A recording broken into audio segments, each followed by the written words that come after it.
I'm anal about this. Always want to be sure that we are truly streaming before we get started.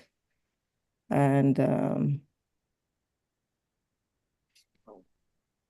so, good evening, everyone, and welcome to Medical Mondays with Dr. O. Welcome to another amazing evening.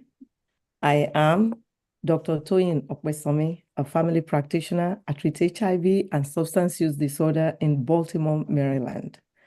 And tonight, I am so excited. I'm overjoyed because we, as medical practitioners, can now get 1.5 hours of CME every third Monday of the month because Dr. Ezugu, after hearing the I don't know if it's demands or ask of our Family Mondays family that we get CME hours for the number of hours and the knowledge we attain on this forum, took it upon himself to work with an amazing woman that I'd like to introduce to you tonight and welcome to our Medical Mondays family, Lisa Williams, who I call our mother at the Baltimore City Medical Society.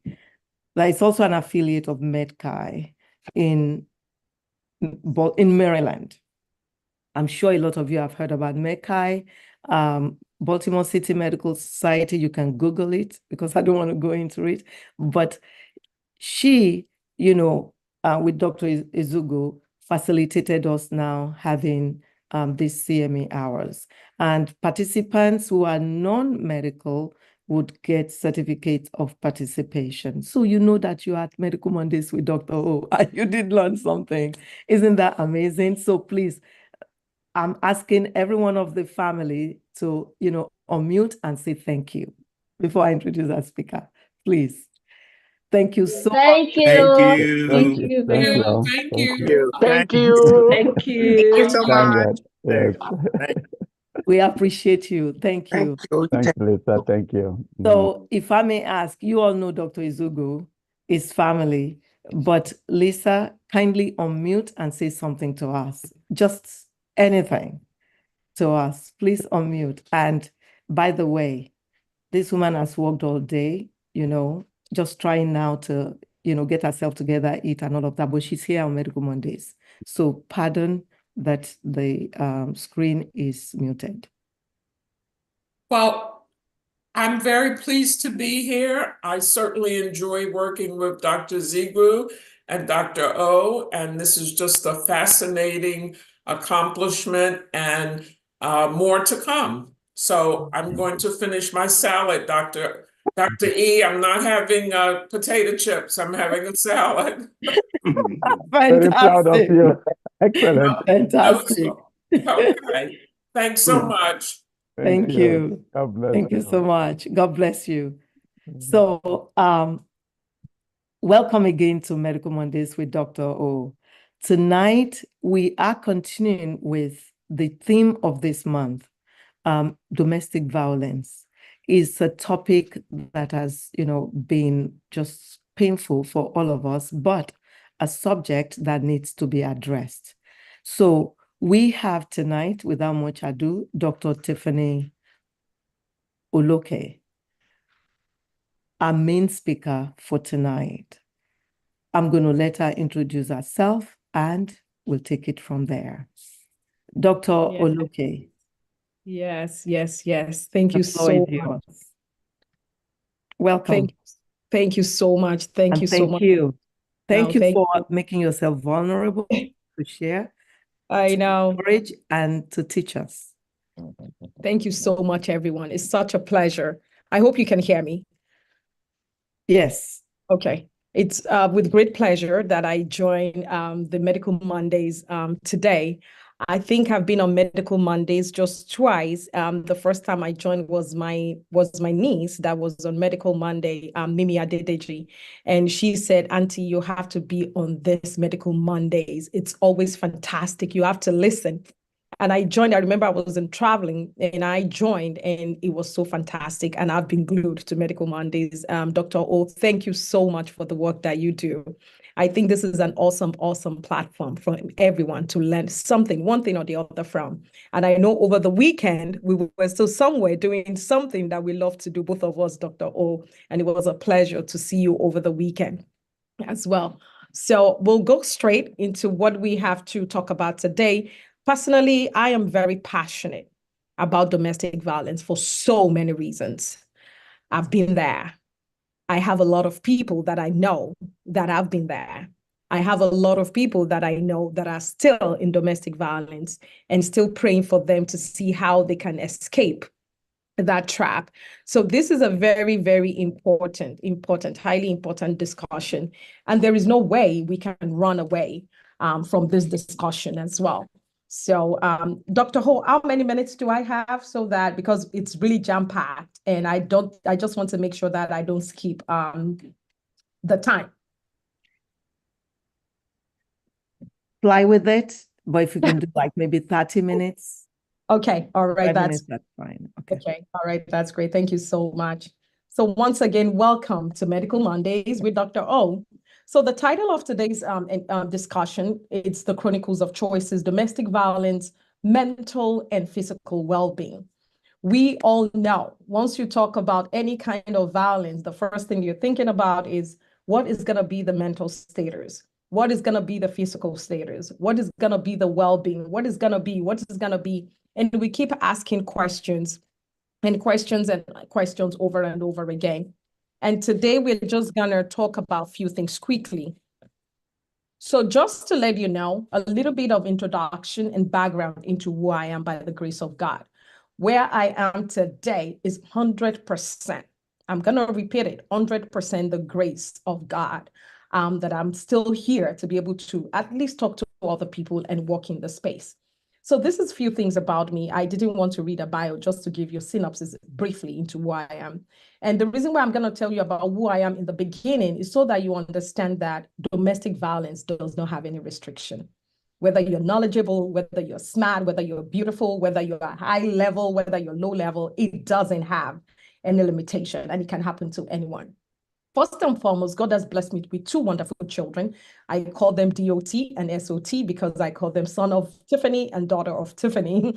That is, especially when they get into trouble, I call them like that. So I'm blessed with two wonderful kids. Recently a widow of a year and few months. And that space is a very dingy, a very dark and lonely place. A place of playback, place of play forward. And with that, also, one thing that a lot of people acknowledge, and they know once they hear Tiffany, they are hearing a family-oriented person, meaning that I love family. Anything that has embodiment of family inside of it. I'm a family, 100% a family person. I love family. I love family staying together. I love family gathering, and it's something that I love. Education-wise, I'm also blessed. I studied economics for my bachelor's. I went for my MBA. I finished with a general management in business. Then I went for my doctorate in international economics and global business. 6 years into the PhD, it was rough, it was okay, but finally I came out from that PhD. I'm a voice for women and young girls. I sit on the board of some global nonprofit organization that empowers women and young girls. One of them is Zonter International Club. I'm passionate about mentorship. I do it locally on the local level, and I do it on international level. I'm also present in the school district where I live. I live in the New England area, and I work with businesses in that New England area with some schools to give mentorship to children.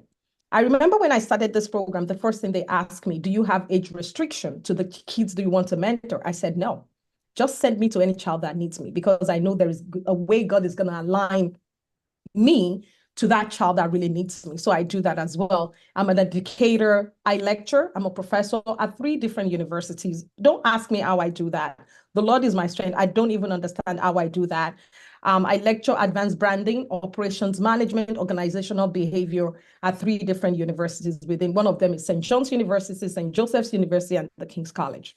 I also own a company called Flawless and Reach, where we do a lot of event strategy. We do a lot of compare event. We do a lot of mentorship.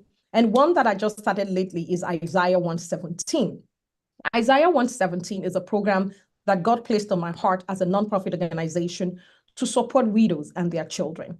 When I was going through widowship, I know the limitations, I know the gaps that was needed to be filled, and I decided to step in gap for those women and their children that are lonely. I also own a podcast called The Chronicles of Choices, Okwoju, Yes or No, where I talk about things that we decide everything we do day to day, 9 to 5, 24 hours, 8 hours a day. It's all about choices.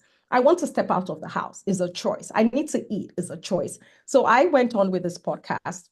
When I'm not working, when I'm not doing anything, and I just feel like dumping work and dumping motherhood and dumping everything. I'm a recreational golfer. I love to golf when the weather permits me to. Pickleball is something that I took to lately. Let me tell you, pickleball is not taking over golf in any way. Everywhere I go with my golf bag. And pickleball is something that I love. This Saturday, wish me well. I have a championship this weekend. Wish me well in pickleball. Travel, I love to travel. Singing, I love to sing. They've always taken me away from the choir because my voice does not align with their voice, but yet I love to sing and I love to read. So that's basically a few things about me. And I really thank God for where I came from, a lonely, unprofessional, unproductive background, to a background that now I can talk to people. So why have I come today? I have not come for one person. I have not come for you only. I have come for you. I have come because of your child. I have come because of your friend. I have come because of your family member that is going through domestic violence. I have come because of your colleague at work. I have come because of your neighbor, and so on and so forth. And why did I come? I come as a woman after God's heart. One thing I will tell you 100% is the journey that I have gone through in life and the journey that I'm helping other people through the help of the Holy Ghost to travel, it can only be God. I'm telling you honestly, the miracles, it can only be God. I understand the place of connection. It's only God that brings the connection too. I'm coming as a human being, meaning I'm coming from a level that I'm just a human being. I have feelings. I know things. I can feel pain. I can feel joy. And I'm coming from that place. I'm coming from a place of personal story, whereby I can tell my story and I can say that, you know what, even though my story is very personal, and also people that know me, they know that I'm a very personal person. I'm telling you, when it comes to me, I don't talk about me. The same way I don't talk about people, when you confide in me, you will never hear your story. It's the same way I'm very personal with my story. I'm a sister to a sister, and I'm a sister to another brother, because I believe that when you're talking about domestic violence, it's for female, it's for male. Anybody can go through it. Dr. Holden, you remember what we heard on Saturday as a man was giggling, saying, really? A man can go through domestic violence? Are you kidding me? And he started laughing and laughing because in his own imagination, it can never happen to a man. Thinking about how much I'm going to box that woman, how much I'm going to fight back. And this person went on and on. But you know what? It's okay because people don't understand what that means. I'm also coming to you as a mentor and a coach. This is one thing I do daily, almost every day. I come as a responder as well. When I mean a responder is meaning that someone that really talks to people that are the perpetrators, people that are the ones actually manipulating other people. I talk to the abusers. I talk to those that actually torture. If I know you, I'm going to talk to you because at times you need a conversation with them.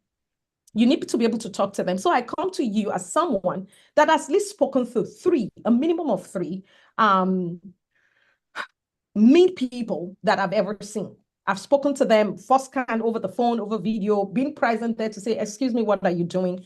One thing I also do as a responder, there is no social media that I will go through and I'll see people joke or say something jovially about domestic violence or have a wrong opinion about what domestic violence is. I go back and attack those platforms. I go back and I say something.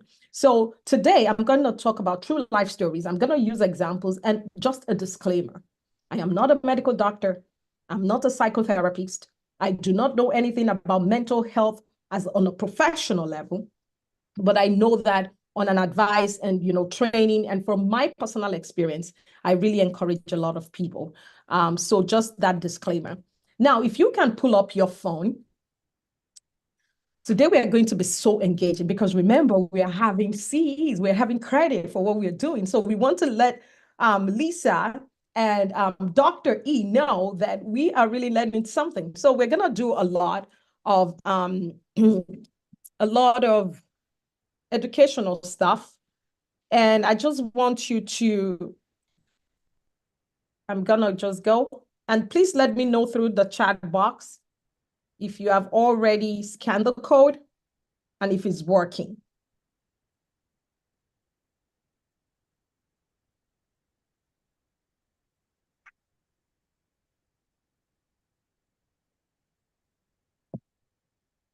It's working, right?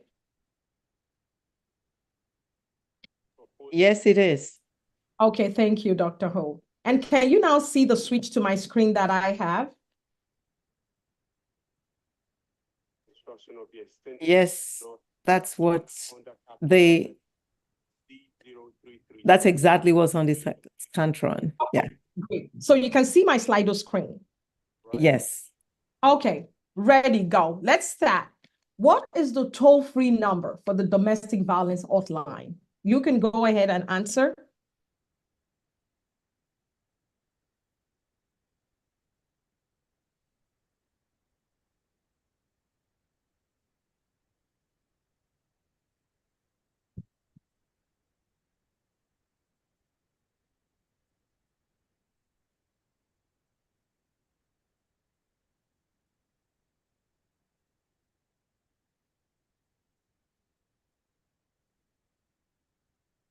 Still waiting for a few more people.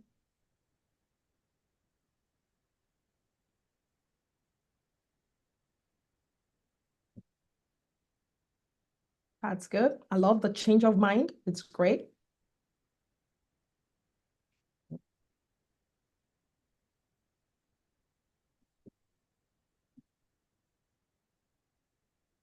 Okay, great.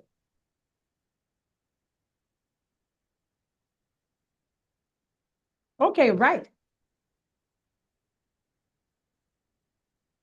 So the correct answer is 1-800-799-723. Kudos, we have 63%. And you will see how close this is. You see how very close this is. People are saying it's 1-888-799-7223 because the numbers look familiar. This is almost half and half, but great. 63% still went with the 1-800-799-7233. The reason why I'm saying this is because at times we just need to do it. Make the call right now so that we know that number. This is great. Okay. So I'm going to go to the next question.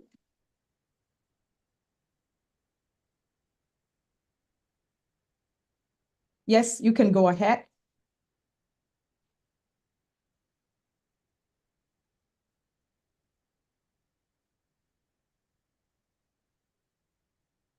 Intimate partner violence alone affects more than.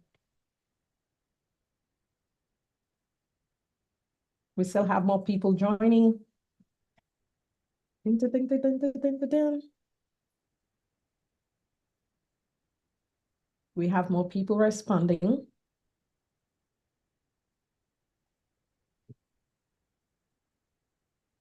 We have more people responding.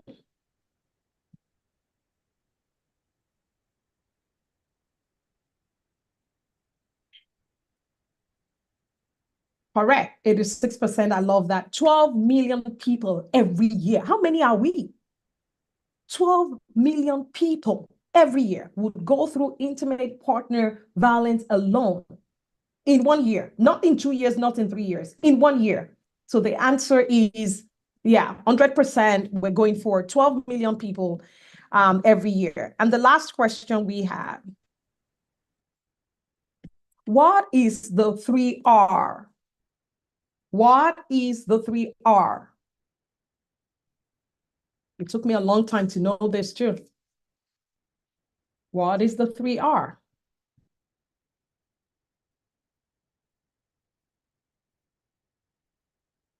We have more people.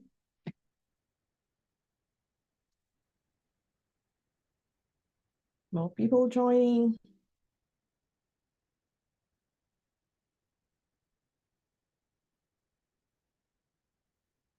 Nice.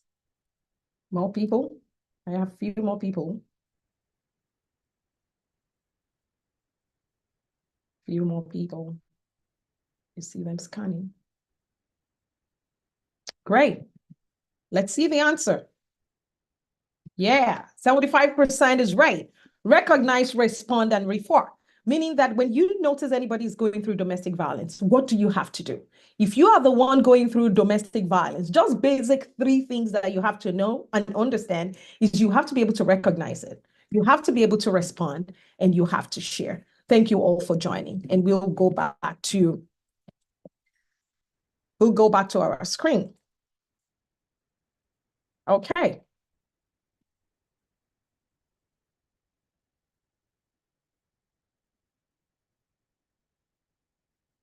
Okay. So our choices when it comes to DMV, domestic violence in any way, and how the physical and the mental well-being is being tampered with, you cannot underestimate that. The first thing we want to make sure we keep is our health, right? One thing that I started having was an autoimmune. An autoimmune that, to be honest with you, I didn't know it was called autoimmune. I thought I had cold. I thought I had cough. I thought something was just wrong, but not an autoimmune deficiency, right? So the first thing you want to think about is your health. How do you keep your health? It's a difficult period. It is a hot season that there is no low temperature that can calm it down for you. The only times you have the calmness is when you just cry. The only time you have the calmness is when you find somebody to talk to. After you talk to the person and rant, you get to your room, you're sad. It's a very, very mean time. Nobody wants to go through that. And how do you keep your health? Just to let you know that your health is very important. One thing that I know that my friends and people that have confided with me and have helped in the area of domestic violence through referral to care, through referral to government help, through referral to counseling, the first thing that was tampered with their health, high blood pressure. Everything will start going wrong. Headache in the middle of the night, not being able to sleep, sleep apnea. Some of them were overweight because they were eating just to suppress their depression. Depression was one important health issues that they were going through. Please, when we are going through this, or we know someone is going through any of this unnecessary, bad times, I call them, it's really a difficult time. Please, let's think about our health first. We have to think about our children. I'm going to show you some statistics as I go through the slide, which I'm almost running through everything. Your children, what would happen to your children? Domestic violence has effect on our children. Take it or not, take it or leave it. Understand it or pretend as if you don't understand it. My children, they are looking fine. They are not talking about it. They are not saying anything about it. Doesn't mean they don't feel it. So the health of our children, it's at jeopardy when we are going through domestic violence, and we have to be very watchful. Your family, meaning your parents and your siblings. Some of my friends that have gone through, or people, some of my clients that have gone through domestic violence, the first thing I tell them is, how would you feel? Because they are talking about suicide. They are talking about injuring themselves. They are talking about just waking up and just going to bed and not waking up the next morning. And I ask them, how do you want your parents to feel? How do you want your siblings to feel? So when we are thinking or going through how to talk to people that are going through domestic violence, or for you yourself, make sure that you're very considerate. Don't be selfish, because this too shall pass. These too shall pass. I've never seen any survivor or any conqueror of domestic violence that remained the same.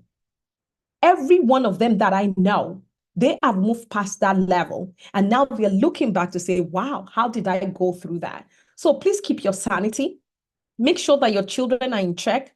If you have to get them counseling on time, those really help.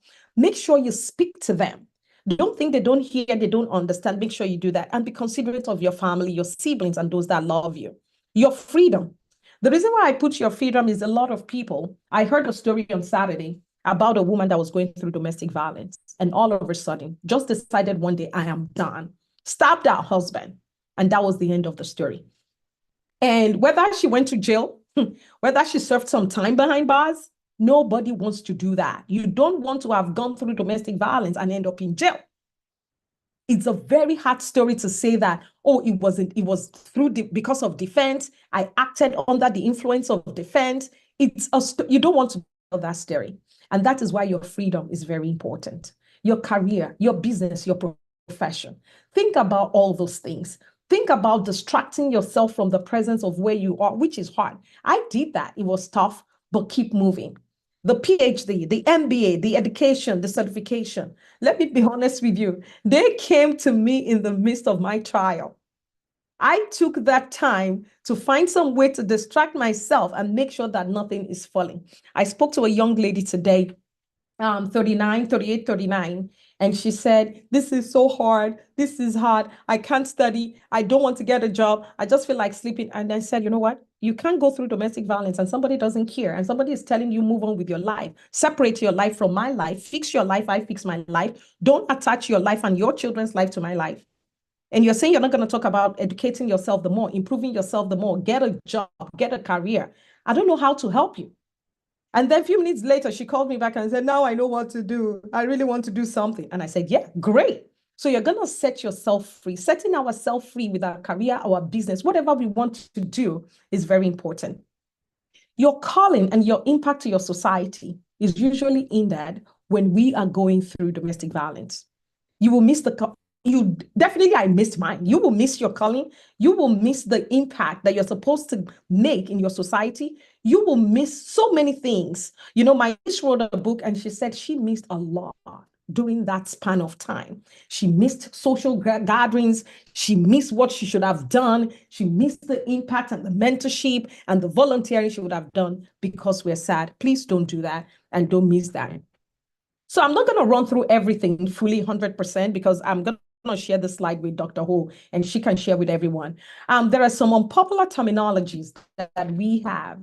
A lot of us, we've had sexual abuse, physical abuse, we've had oral abuse, verbal abuse. There are some kind of abuse that I just want to bring to our notice today. Spiritual religious abuse is what I see a lot going on. As a believer, I've seen it, whether you're a Muslim, you're a Christian, whether any religion that you practice, you will notice that your abuser will use your religion to victimize you. I've heard things like, you are not such a virtuous woman, because if you are a virtuous woman, after the book of Proverbs, I won't be talking and you'll be talking back to me. I won't slap you, then you try to defend and put your hands together. I've heard that. We've heard Luke 6:29. We've heard so many of this religious abuse going on. Please, it's an abuse. When people try to pull you down and try to use what you believe in spiritually to put handcuffs on your hand to be able not to defend yourself, that is spiritual abuse. For those of us that I have children between the age of 16, starting from 16 actually, I'm telling you as a Nigerian, I can't understand that at age 16 I was dating or having a boyfriend. I don't know if that was possible. But where we find ourselves now, our children, and to be honest with you, I mentioned in the beginning, the reason why today's topic, I'm not just looking at women, I'm not looking at us as present on this platform. I'm looking at the way that we can go back after today's program or event and be able to share the knowledge that we're going to pick. A lot of us, we have children. There's something called teen dating violence. It's everywhere. Somebody was telling me over the weekend, oh, my son just like white girls. And I said, and the son was right there standing in front, said, oh, Sister Tiffany, please, I need you 30 minutes to talk to him because the way it's going, I'm so afraid in a neighborhood where we are almost the only two Black families. This is tough. And I had a good discussion with this little boy. One boy told me and said, Auntie T, you know what happened? With this girl that I have, when I'm with her, I'm a different person. I try to pretend from who I am because every time she's telling me, shh, you can't behave like that. You can't talk loud. You can't move like that. You can't dress like that. And for us to be able to identify when our children start dating, that we watch them closely.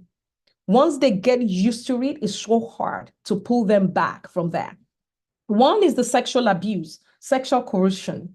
One thing that people don't understand, a lot of Nigerians don't know because, you know what, our culture didn't teach us that. One of them is the BDSM, the bondage, domination, submission, and match routine that goes on in the society where we are right now. I have a lot of Nigerian friends And when I say a lot, I'm actually lying. I know 3 of my Nigerian female friends that when they got married and they got to the United States, because most of the Nigerian men that they married have been here for a long time. They actually grew in the United States and they live here in the United States. So they already took the culture of how things are done, the novel of reaction to things, the novel of character, the novel of values. They've taken that over. And once they file for them and they bring them here, they try to practice the things they've practiced on other people on them. And that is one thing about BDSM. If you find yourself, or we know anybody that has a spouse that wants BDSM by force, that you are not agreeing to, it's a crime. It's abuse. I have some of my friends that their spouses will say, oh, let's get to the bathroom. When you get to the bathroom, I'm just going to pee on you and I give you $50. That is violence. That is abuse. As long as you are not consenting to it, that is an abuse and it shouldn't be tolerated. For those of us that are thinking about, you know what, I want to remarry. I want to start dating again. But you know what, I've never been married and I want to date again. There is a dating violence as well. It refers to the abuse that happens between 2 people who are dating. The most common age in which intimate partners abuse first occurs is between the age of 18 and 24. It's very similar to the teenage abuse. And then it goes up. People at the age of 55 still go through dating violence. Grooming is when your predator tactically abuses you strongly with a bond, meaning that, you know what, I'm going to give you the gift. I'm going to give you the flower. They're giving you gift. They're giving you, the same time they're giving you the flower, they're slapping the flower in your face. The same time they're giving you the Gucci bag, they're slapping it in your face. They are grooming you not because they love you or they want to groom you. They are grooming you because you're going to get something back, and that is slap. They are grooming you so that you get submissive to them first, then they start the display of hatred. Post-separation abuse is something that a lot of people get. Once you are a survivor and you separate from your abuser, then you start thinking about the economic abuse, the legal abuse, the alienation, the survivor from friends and family, stalking. We spoke about stalking last week. That's a story I can never, ever forget. The threat, the sexual abuse, child abuse, or counter-parenting, those are post-separation abuse, meaning that once you separate yourself from the abuser, all these things can happen simultaneously or they can happen one by one. So when you separate yourself, that is not actually the end of the abuse continues. Reproductive coercion, this is one thing that I dislike so much. And this is when you have the first child, the second child, then your spouse wants the third one. And you're saying, I'm done. My body can't take it. I can't take it. See what happened to the first one. See what happened to the second one. Then you get into an abuse. Then they lie to you that they have vasectomy or birth control. Don't worry, I already did. When you're like, oh, really? Yeah, I did it when you went for the symposium. I did it a long. So you know what? Don't use anything anymore. We're good. Those are the kinds of reproductive coercion. Some will use religion. The Lord says we should reprocreate. The land is the Lord and the fullness, therefore, there is going to be provision for them. Things like that. Those are the terms that I really want to bring to our notice. We are getting very close. This is what, can you put in the chat, what do you think I'm trying to denote from this picture? Or you can unmute yourself too if you want to. What do you think I'm denoting from this picture? At times in our life, we've done it once or twice.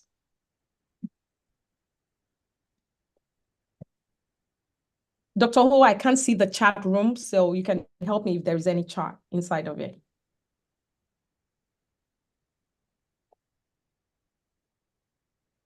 This is walking on eggshell. Walking on eggshell. Go ahead and unmute. Please go ahead. Attorney Oyenusi. Yeah, I was just going to say walking on eggshell, sorry. Thank you. Morenike Oyenusi. Yes. I see your. Yeah, walking on eggshell. We all, whether we've gone through the emotional abuse, the verbal abuse, the physical abuse, sexual abuse, intimate partner abuse, any kind of abuse, one thing that you would never miss is walking on eggshell. Walking on eggshell meaning you are being careful. You are tippy-toeing. You're trying to study the person and make yourself to confirm with what the person wants. There is a video right here. We can watch it quickly. Let me see if I could pull it off. And we're gonna use that as a, as a break time. Just watch this video. Okay, second. Process of what I've seen is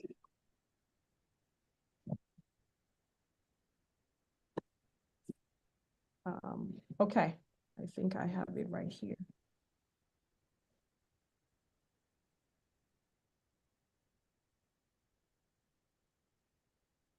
Can you see the YouTube? Can everybody see it? No. No. Okay, it's not sharing. Okay, let me go back. Probably I have to stop sharing and go back. Okay, yeah, that's why. Okay. Now you can see it, right? Correct. Okay, great. Thank you, sir.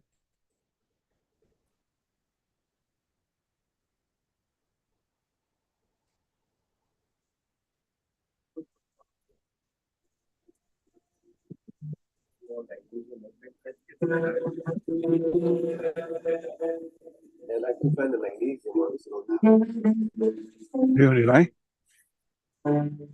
You on the line? No. Oh.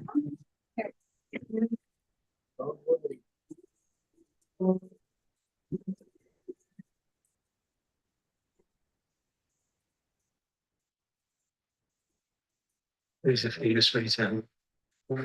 Oh, lovely. I love you. What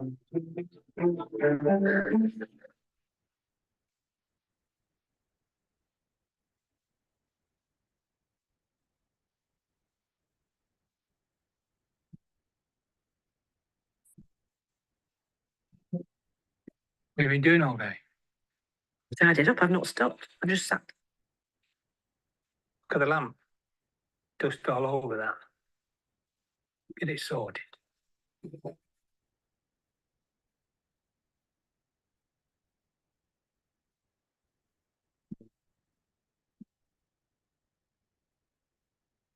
What are you doing? It's my sister.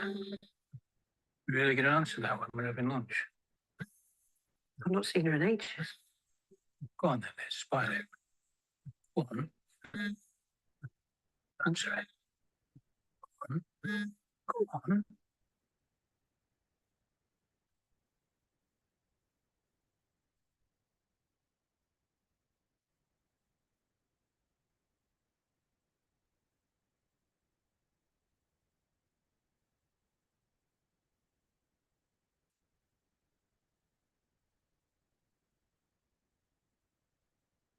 You daft cow. Why have you bought all this expensive junk? I'll have to give you less money next time. Can't do anything like, can you?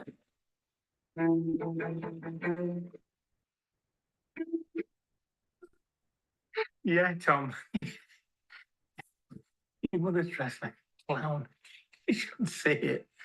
She's classic, Liz. The only thing she's missing is a red nose. I'll start calling her Crusty from now on.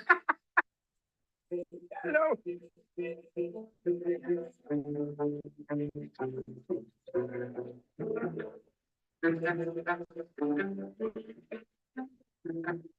I've messaged your dad. Told him I can't make his birthday. Can't be bothered with all your gang ignoring me. Right.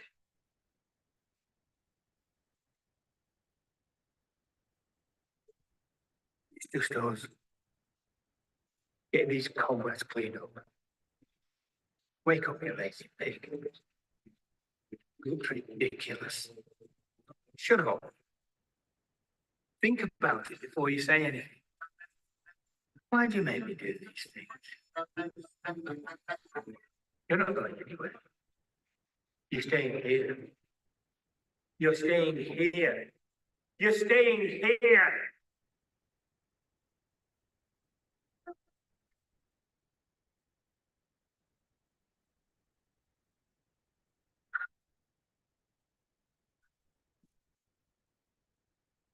That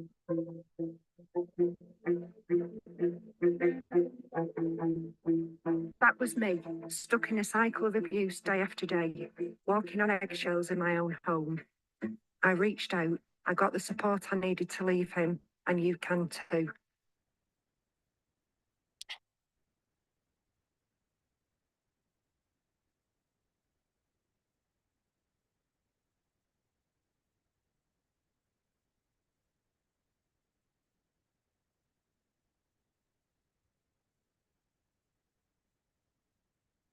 Great. So when I play this video to people or I share it with them, because they are trying to describe to me what exactly they're going through. And they are saying things like, oh, Tiffany, I can't just talk. I can't say anything that I want. I'm very careful how I respond to him because if I say something, I don't know how he's going to feel. If I say something, I don't know what's going to happen. Then I talk about the eggshell syndrome, which is a part of violence, domestic violence that we do not want to go through, we do not want to accept, and we do not want to encourage, especially our young ones. Once you notice that they're telling you, oh, mommy, I don't want to do that with her. Daddy, oh my God, this is going to be terrible. It's going to be a fight. It's going to be a terrible situation. Please, that is eggshell. Nobody, no human being should lose their access to freedom, their access to being who they are under any circumstance. Once you notice that you have to start hiding your phone when it rings, once you know that your siblings will be calling your phone and you can't pick up your phone, not because you don't want to, just because you don't want your spouse to be upset, you don't want violence, you don't want to fight, those are the signs of domestic violence in any way. So we're going to continue, and I think I have 3 more slides to show, and I'm quickly just going to run through them on time so that we can round up well. So what is statistics? What statistics are we actually dealing with? What are we seeing? This is very ridiculous. I'm going to run through them. This is sad data. Domestic violence is the leading cause of injury to women, more than accident. Are you kidding me? More than muggings and rape combined. Accident, mugging, and rape combined, domestic violence is the leading cause of injury. Meaning that if you see anybody that told you, oh, I fell from the bathroom, oh my God, they fell from the bathroom Monday. Tuesday, they fell from the bathroom Tuesday. Tell them not to walk in the shower, to take a bath anymore by the 3rd day. They have a blister Monday. You saw blister on Tuesday. You saw blister on Wednesday. And they're telling you, oh, I scratched my face when I was taking something. Tell them not to walk in the space they are working anymore. Every 9 seconds in the US, a woman is assaulted or beaten. Every year, 1 in 3 women who is a victim of homicide is murdered by a current or former partner. Remember when I was talking about the separation abuse? Most of this homicide happened in the separation abuse definition of violence. So 1 in 3 women, this is ridiculous. Every year, more than 3 million children. When I was talking about our children, how to take care of our children, if we are still in this domestic environment, domestic violence environment, I will start thinking about our children, become selfish, and just think about, you know what, I'm going to just think about these children. 3 million children witness domestic violence in their homes. A 2005 Michigan study found that children exposed to domestic violence at home, they are more likely to have health problems. Yes, that is true. Anxiety, depression, they come up with all sorts of health issues because they're seeing it and they don't know how to process it, number 1. They don't know how to communicate it, number 2, and they just take things in. This includes becoming sick more often. They call out of school more frequently. They have headache. They have stomach pains. I know what all this means. Boys who witness domestic violence are twice as likely to abuse their own partners and children because they believe that that is the norm. Some of the Nigerian kids that I know, when their parents decided to leave, said things like, Mommy, I thought that was the norm. One boy actually said this, Mom, why did you wait so long? I thought all Nigerian men do that. So when we see all the statistics, it gives us that awareness that we have a lot of work to do.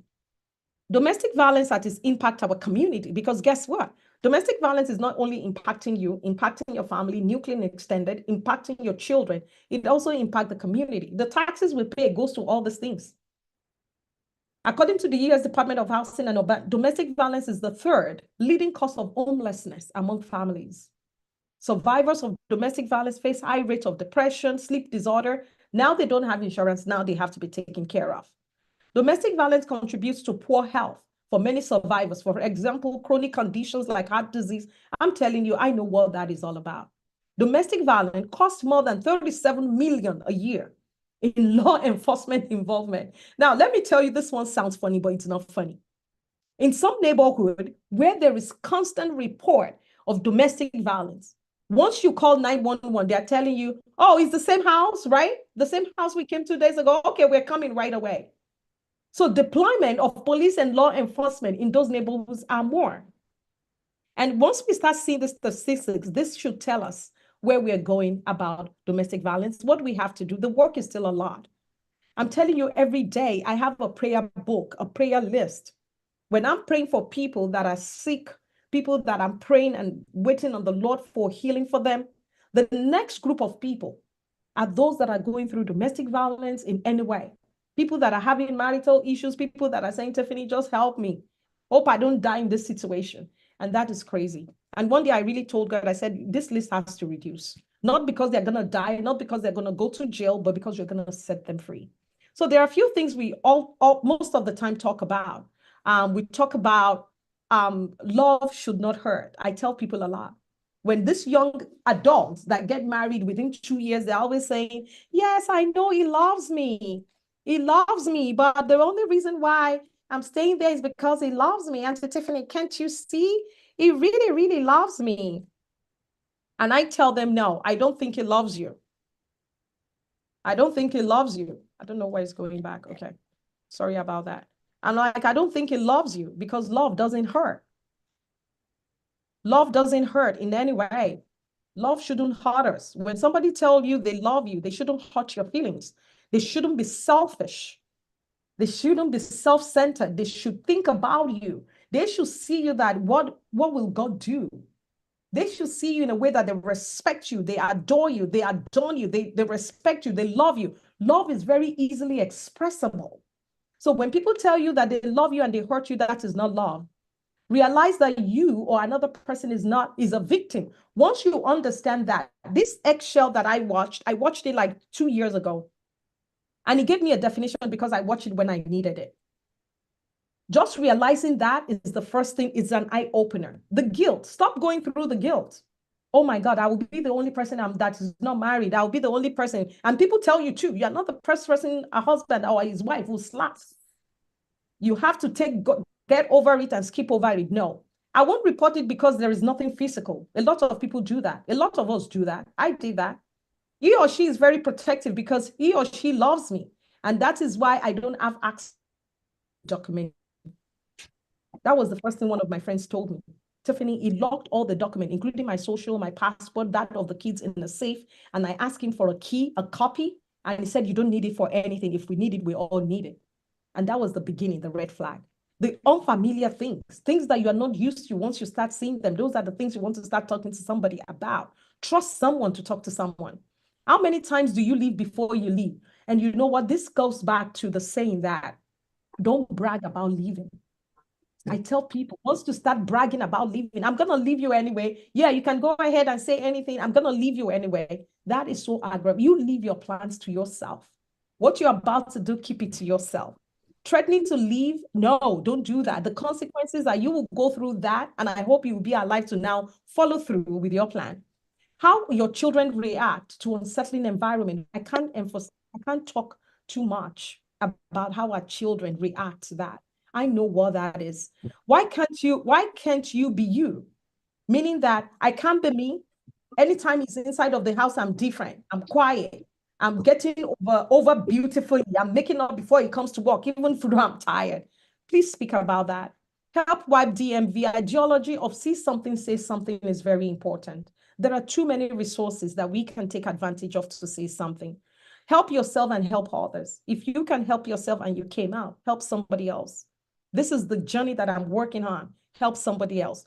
Realize that you are a conqueror and step on in style. Once you come out of it, don't live in regret. Keep moving and ask God to move with you. So the do's and the don'ts, these ones are very easy. Don't assume it's never your fault. underestimate the negative effect of your circumstances and that of others. Don't underestimate anything. Oh, keep quiet. But when I just got married, five years into the marriage, my wife was beating me every day. Don't worry, he was slapping me. And I said, you know what is the, one guy actually told me, he said, you know, initially when my wife started doing that, I thought it was an hormonal thing, that anytime she was on her period, maybe she was really aggravated. Until I noticed that, are you on your period every time? I said, duh. I said, duh. And this is a grown man, a man that was raised in a home where a man is never allowed to touch a woman. And he did not do that until the last straw. And I'm also talking to men, please see something, say something. It's not all about women, it's about men. I have two men that I know. Assume stupidity and naiveness on behalf of your abuser. Please don't do that. Don't be fooled by culture, norms, beliefs, tradition, and religion. I said that in the beginning. Allow ego to be your suppressor of your expression and dynamic pain absorber. Please don't do that. As a man, as a woman, whether you're educated, you're some of us women even do that. We're in a high place of authority. We have this high caliber, persona, external observance of we're top right there. And so therefore, we cannot say anything. Choose somebody. No matter how high you are, somebody is right there to help you. Seek help in wrong places. Don't do that. A lot of people just say, seek help, seek help. Be careful. Don't seek help in wrong places. Give up and give in. Don't do that. Never give up. Keep pushing. The do's: create a positive image for yourself and by yourself. At one time, I had a mirror. I would look at that long mirror every day and speak positive affirmation into that mirror. Let someone know. Set a standard from the first heat, verbal and physical. Don't wait until the second one. Start from the beginning. Be bold, be inquisitive, ask questions, be sensitive. At times you would lie. You would talk to your colleague at work, say, oh, you know what? My neighbor was just talking to me yesterday about her husband slammed her on the wall. And he was like, what? Yeah, if you have to lie and be under that canopy, please do so to get the information. Be prayerful. I can't say more on that because that is number one key. You have to be vigilant, be determined, be resourceful, be selective. At this point in time, when you're going through this hard time, be very selective. The people you talk to might be the one to divulge you. The people you talk to, so be very selective prayerfully who you talk to. Be present in your own life. Most of us, we were not present in our own lives. We just took life 24/7 as they came. Be vulnerable in the right way. I hear people say this a lot. Be vulnerable, be vulnerable. Please be vulnerable in the right way and do it with the right people. Be assertive as well. Then what next? This is the point that I don't even know what to say. And probably we're going to go with assignment and Dr. Ho will come back if we have one more week of domestic violence. What next? Once you are set free from domestic violence, what's going to happen? Don't forget at the time that when you are separated from your abuser, there is something called separation abuse. The first thing you want to take is take a deep breath, fresh breath. Enjoy the newness, the journey of the newness you have begun, but don't be ignorant. Keep asking for help. Don't stop right there. Keep asking for help. Keep rendering help if you have to render help. Recovery is a process. Don't see recovery as a period. Recovery is always a comma and dotted line. Keep celebrating your victory the way you can. Get busy with productive work. Don't rush into another relationship. Don't rush into another relationship. So as I round up today, I just want to tell you that you are not broken. If anybody looks into your eye and tell you, you know what, you are so broken, you are not broken. Right here, when you look at the clock right here, when issues of life break you down, which they do on the circle into pieces, it's because it's time for you to be remolded into an updated and more beautiful piece. Anytime you're going through this violent period, this uncertain period, this devastating period, this period that you didn't ask for, you didn't pray for, you found yourself inside of it, always remember that that time is a time of remolding for you.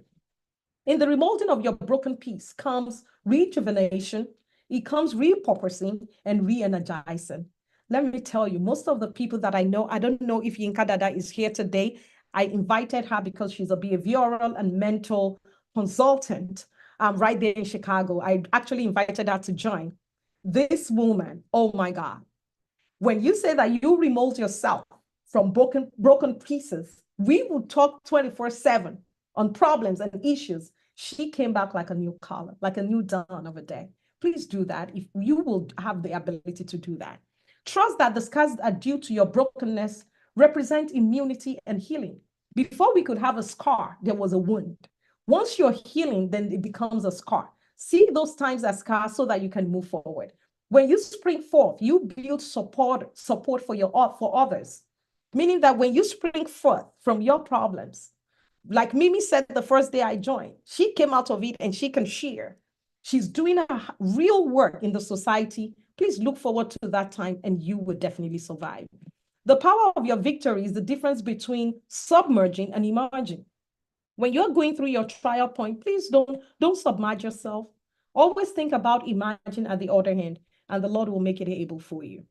The potter knows what to do with the clay, so trust God in your journey. This journey is a lonely journey. It's a journey that you have to work with God. I said that the first thing I said in the beginning, but remember that the potter has got you. The power of your resilience starts with your positive mind. Don't lose your positive mind.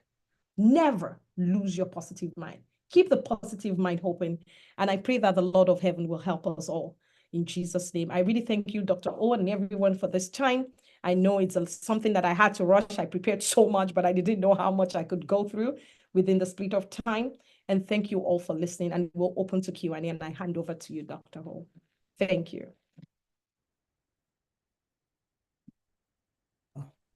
Thank you so much. Thank you, ma'am. That was very educational, and whichever way we slice domestic violence, it's not an easy subject to tackle. I thank God for you being a survivor and all the other survivors on the platform tonight. If you have questions, please raise your hand. It's the easiest way to ask your question, or put it in the chat box and I'll read it. But Vera wrote in the chat box that she wishes she has been part of Medical Mondays earlier. It would have spared her so much pain, she said. And she said she kept saying she kept telling him she would leave him.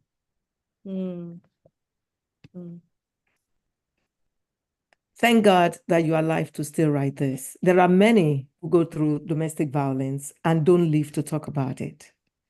There are many who have been devastated. They have debilitating, illnesses or, injuries. So please, if you please take off the your screen, stop sharing the screen. Thank you. It makes it easier for me to see the hands that are raised. Dr. Izugu, kindly unmute and ask your question or your input. Thank you. Yeah. Thank you very, very much. That was quite informative and really interactive. It makes us all go to think about this. I wanted to ask, I know you also talked about how to recognize some of these cases when when you see a patient or when somebody talk about it. Could you give us a sense of what clinicians should do when they recognize this, for the doctor that may see patients like that or see somebody, with something like that? Thank you. That's a very good question. And I think, to be honest with you, I think my physician noticed something.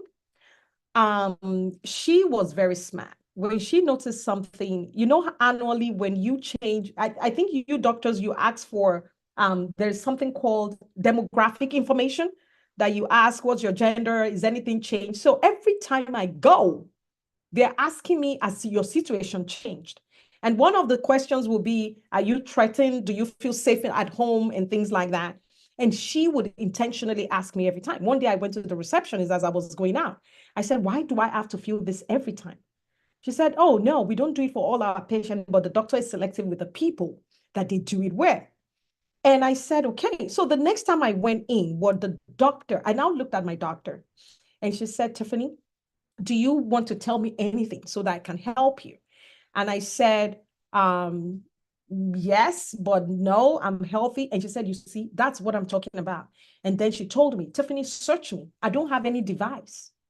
I don't have any recording device in this office. What you tell I'm just going to guide you. And that was how I spoke to her. So at times for physicians, I think, and also you can't force it out of anyone. Do you know how many years I've seen this doctor?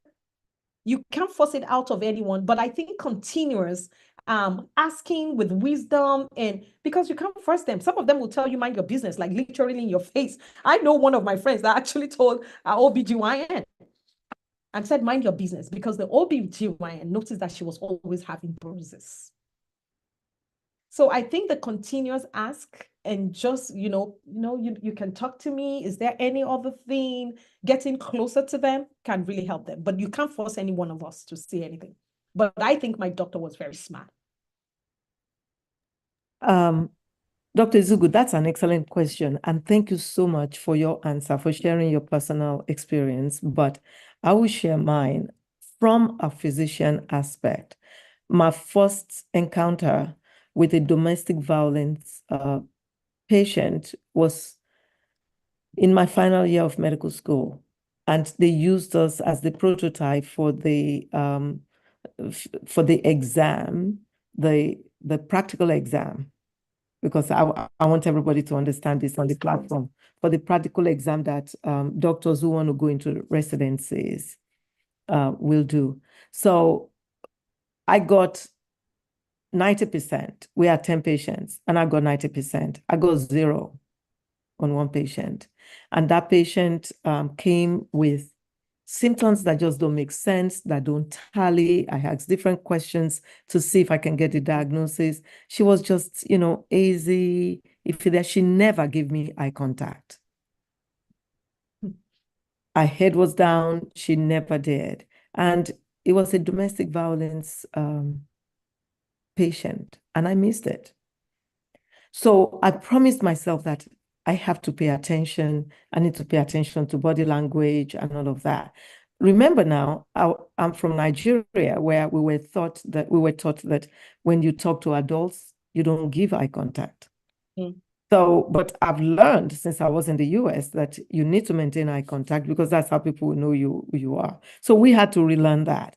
But that particular, testing, I just missed that lady.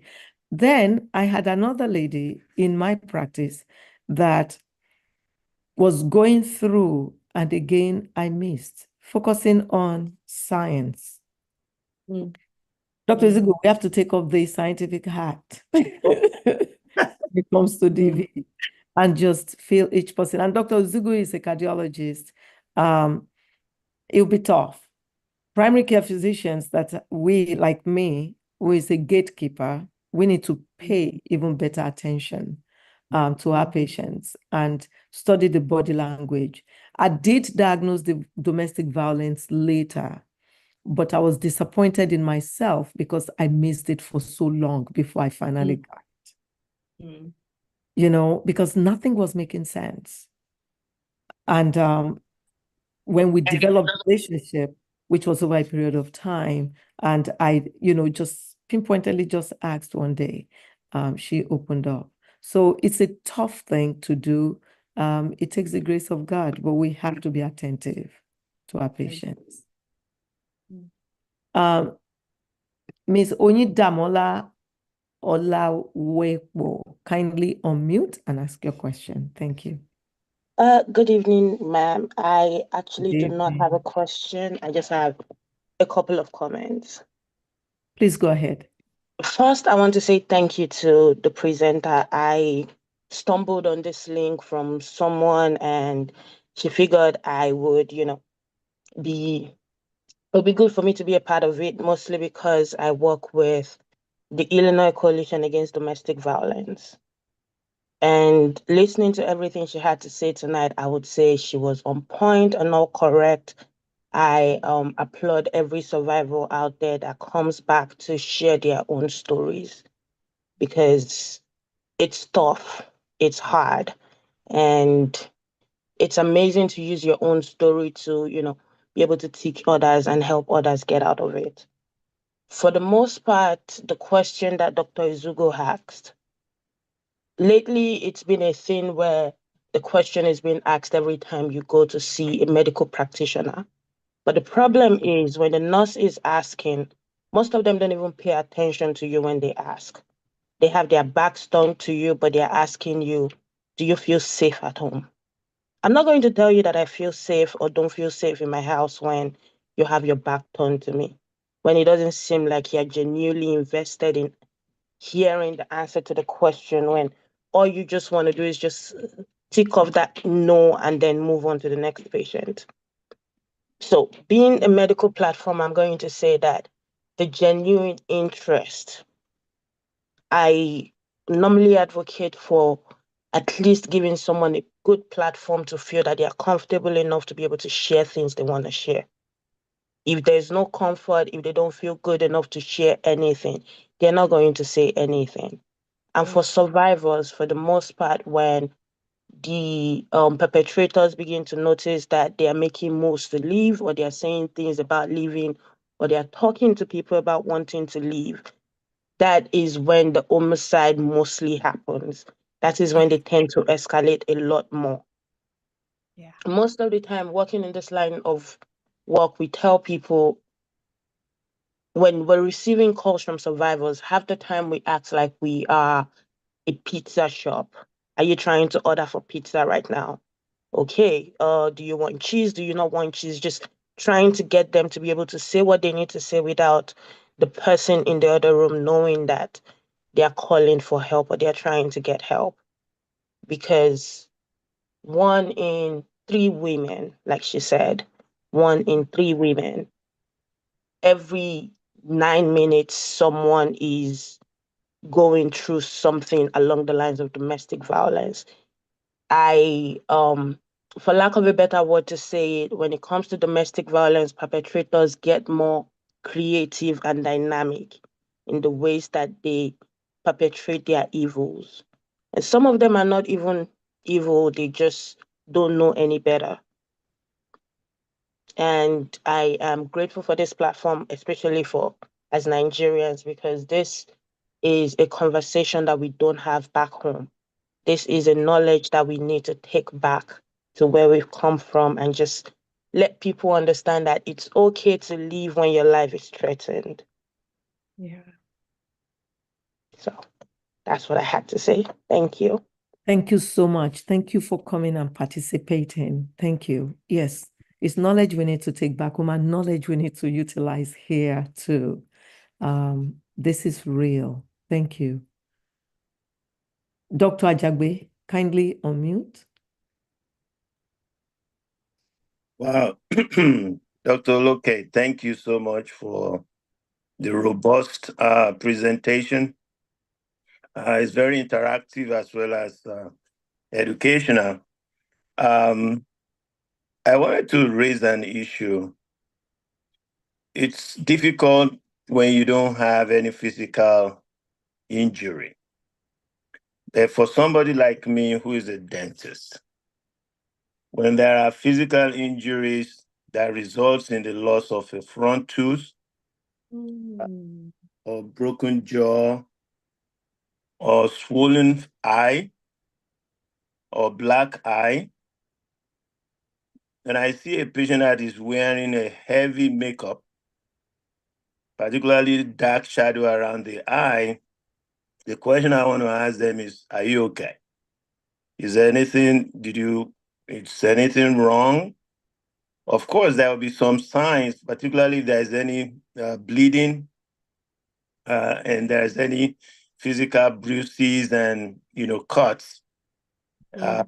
What I've found out now is that since abuse is an equal opportunity offender or offense, I can say that it cuts across geographical boundary. So whether it is Nigeria or America, it doesn't matter. When there is a situation where one person is dominating the other and trying to force the other person to do what they do not feel free or joyful to do, I think that will come under the umbrella of abuse. So as a clinician, the question Dr. Ezugu asked, the ones that cannot be easily identified are those emotional, and non-physical type of abuse, which unless the abused, has such confidence in whoever they want to share with, they will not divulge that, they will not share anything. The physical ones that we can see, now even the abused are coming up with creative ways of defending their abusers. Oh, yeah. Because they know some of these cases are reportable. So say, for instance, I found out that somebody was abused and they broke their jaw, and it was not an accident, and it was a deliberate injury that was inflicted on a person. I owe it to the law to say something about that. Because if that individual goes back home and eventually dies, and they say that the person came to see me, and I had a documentation that the person has some injuries, and I didn't even alert, the officials about the potential danger that this individual is facing. Right. It might be a culpable offense. So this is the kind of thing I'm thinking that if the opportunity avails itself, I might be able to share something on the head and neck injuries inflicted on, on the abused by the abusers in a physical context. Right. Well, so thank you so much for what you've shared. Thank you, sir. And just to say something about that also, one of my friends in California went to see a dentist because she had the gum. I think when she got punched on the right side, there was a shift. And so it was bleeding internally. She would eat and feel blood coming out. So she had to go to the dentist. And when she went, the dentist said, "What happened?" She said she slammed a door on her jaw. When she was going, she told me that was what she was going to tell the dentist. Okay. And I said, you know what? Yeah, as long as you get help, medical help, at least push her to go. And I said, yeah, that's fantastic. When you get to the doctor, just tell the doctor that. So she actually needed an oral surgeon to fix that. So she was being referred, it was really bad, to an oral surgeon to fix that. Now, when the bill came, because our insurance at work doesn't have a dental coverage, the bill was almost $6,000. So what I had to do was find like a fundraiser that was not exposing and just say, my friends, you give me $50, give me 100. My friend had to do a surgery. So that was how we pulled the money for her to go. So I met another dentist that was now talking to me and saying, I said, how do you guys not know? How do you guys not feel it and just do something? And you know what I told this dentist? And I said, you know what you should do? You should have all the resources in your office. And you know what? Just say something like, I'm not saying you're going through anything, but you know what? If you feel like talking to someone, talk to this person, and at times that helps, because when I was going through mine and my doctor felt it, the first thing she did another time that I went was like, oh, there are so many resources there. And I don't have to tell you that because I know you're a professor. I'm like, in my heart, I'm like, you don't even see how much of bleeding that is going out with you calling me that means I'm a stupid professor because I can't even help myself. So at times, just to have all this information. So one time I went to my doctor's office on the right side of the door. Once you get into the examining room, there was a list of hotlines for homelessness. This is the number to call. For domestic violence. Let me tell you, I took my phone and I took the picture, whether I was going to use it or not, but I was like, oh, yeah, I know. So I took the picture. So I think just providing the information freely, whether they are asking for it, posting it in all your practices and just saying, this is the number to call, or this is the person you can talk to, and building relationship. Dr. O said something. When you build an intimate relationship with your doctor, there is a way you will feel comfortable. And Oyidamola said something. When you're talking to the nurse and the nurse is backing you and they'll say, do you have a headache? Do you usually feel that? And they're not even looking at you. They are not giving you eye contact. How do you confide in such a person? There is no way you're going to do that. And I feel bad for you doctors because we lie to you guys a lot. I'm telling you, they said don't lie to your lawyer, don't lie to your doctor. Most of us lie to you guys, and we're so sorry. Yeah. Thank you so much. But, I like to say something. To Oyidamola, the nurse that is backing you is probably because of the arrangement of the computer in the room. Now everything is computerized. We work on the computer. And I see that sometimes we are backing our patients because where their chair is placed is behind us. We need to change that. For doctors on the forum, we need to change that. Do you know that I had that conversation with my staff today? And we rearranged my desk. I didn't know this would happen tonight, but we rearranged my desk so that the patient can, be facing me. And, there are some other things we put into consideration there. So for doctors, nurses on the platform, please, let's listen to that. Let's take heed. It is important to give the patients eye contact, even when we're trying to see the patients in 15 minutes, like they say you should do. And you want to type, you want to complete your note and do everything in that small little period of time. It is important that we change that.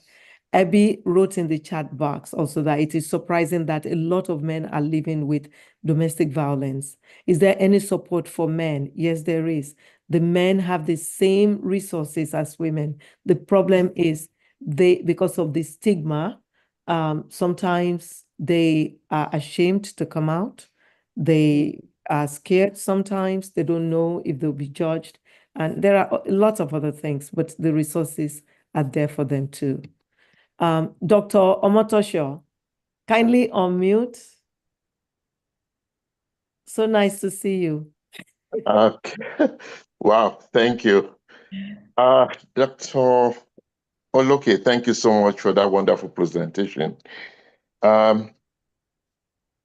Usually when it comes to these conversation, let me put it this way. I have two parallel tracks. One is as a physician, the other is as a community organizer and activist, which I'm privileged to have been the community board chair for my district for more than 16 years. Now, when it comes to domestic violence, I'm going to ask my question, just a little background. 46%, which is under my jurisdiction, and I'm saying this for the records because I know it's being recorded, at a point in time has the highest rate of domestic violent homicide. And eventually it was fixed in a way that we now have a DV unit here in the Bronx. So let me fast forward. There is the street talk. See no evil, say no evil. See nothing, say nothing, hear nothing. On the other flip side, you have these information coming into you that, okay, fine, this person has been abused. My first question is, where do you refer them? Because at a point, I have to separate my heart as a physician and that of a community person. Where do you refer them? At what point do you cross the line when it's like you are the one instigating a family separation or family disunity, to say the least, family destruction of a family fabric because you are reporting this kind of situation to the police? So who should be the first contact? We are not trained counselor, and who should be the first contact to refer these? And it's a big burden, of course. When you intervene, ultimately it becomes your own problem. I've had instances whereby they bring someone who has been domestic abused to where we're having a board meeting, and the only place which will be a safe haven is to take her to the shelter. And not once, not twice, in an attempt to take such a lady to the shelter along with other board members, they get to the shelter, they don't want to even leave your car. Now you have to call I have to call the police to come and escort the lady out, which is another layer of what they were going through. So please, I need your advice on this, please. Thank you. And just to be very honest with you, you bring a very, very important dilemma in the area of helping abused people, so to speak. I'm going to use that word because now I don't want that restriction to either female or the male person. One thing that I went through, or I'm still going through as I help others, is to understand the limitation of not jumping straight to say that pack your things and leave. Number one, I don't have a home to host them. Number two, it might be legal. Number three, anybody can. There could be a counterback effect on those things. And you also have to be careful. Let me say this to you. If you're trying to help anyone with domestic violence, be very careful. Because at times you're thinking you're helping, but at the same time, you might be hurting yourself or you might be doing it the wrong way. For some of us, our career does not allow us to 100% jump in because probably we have things like, what do they call it? When you have EPA, you're talking about, exactly, you're talking about EPA, you're talking about PHI because at times it goes deep into PHI. Yes. Number three goes to the conflict of interest as well with where you work. I go through that a little bit right now because of the intersection with my job. But the only thing we can do, and I say this again, anybody that is going through abuse, for them to be able to speak up or for them to even accept help. Do you know how many times people would actually literally pack their bags and hold their keys and saying they are leaving, and as they get to the door, they're opening the door back and coming inside. And somebody say, but you said you're coming with me, you're setting yourself free. And they're like, I changed my mind.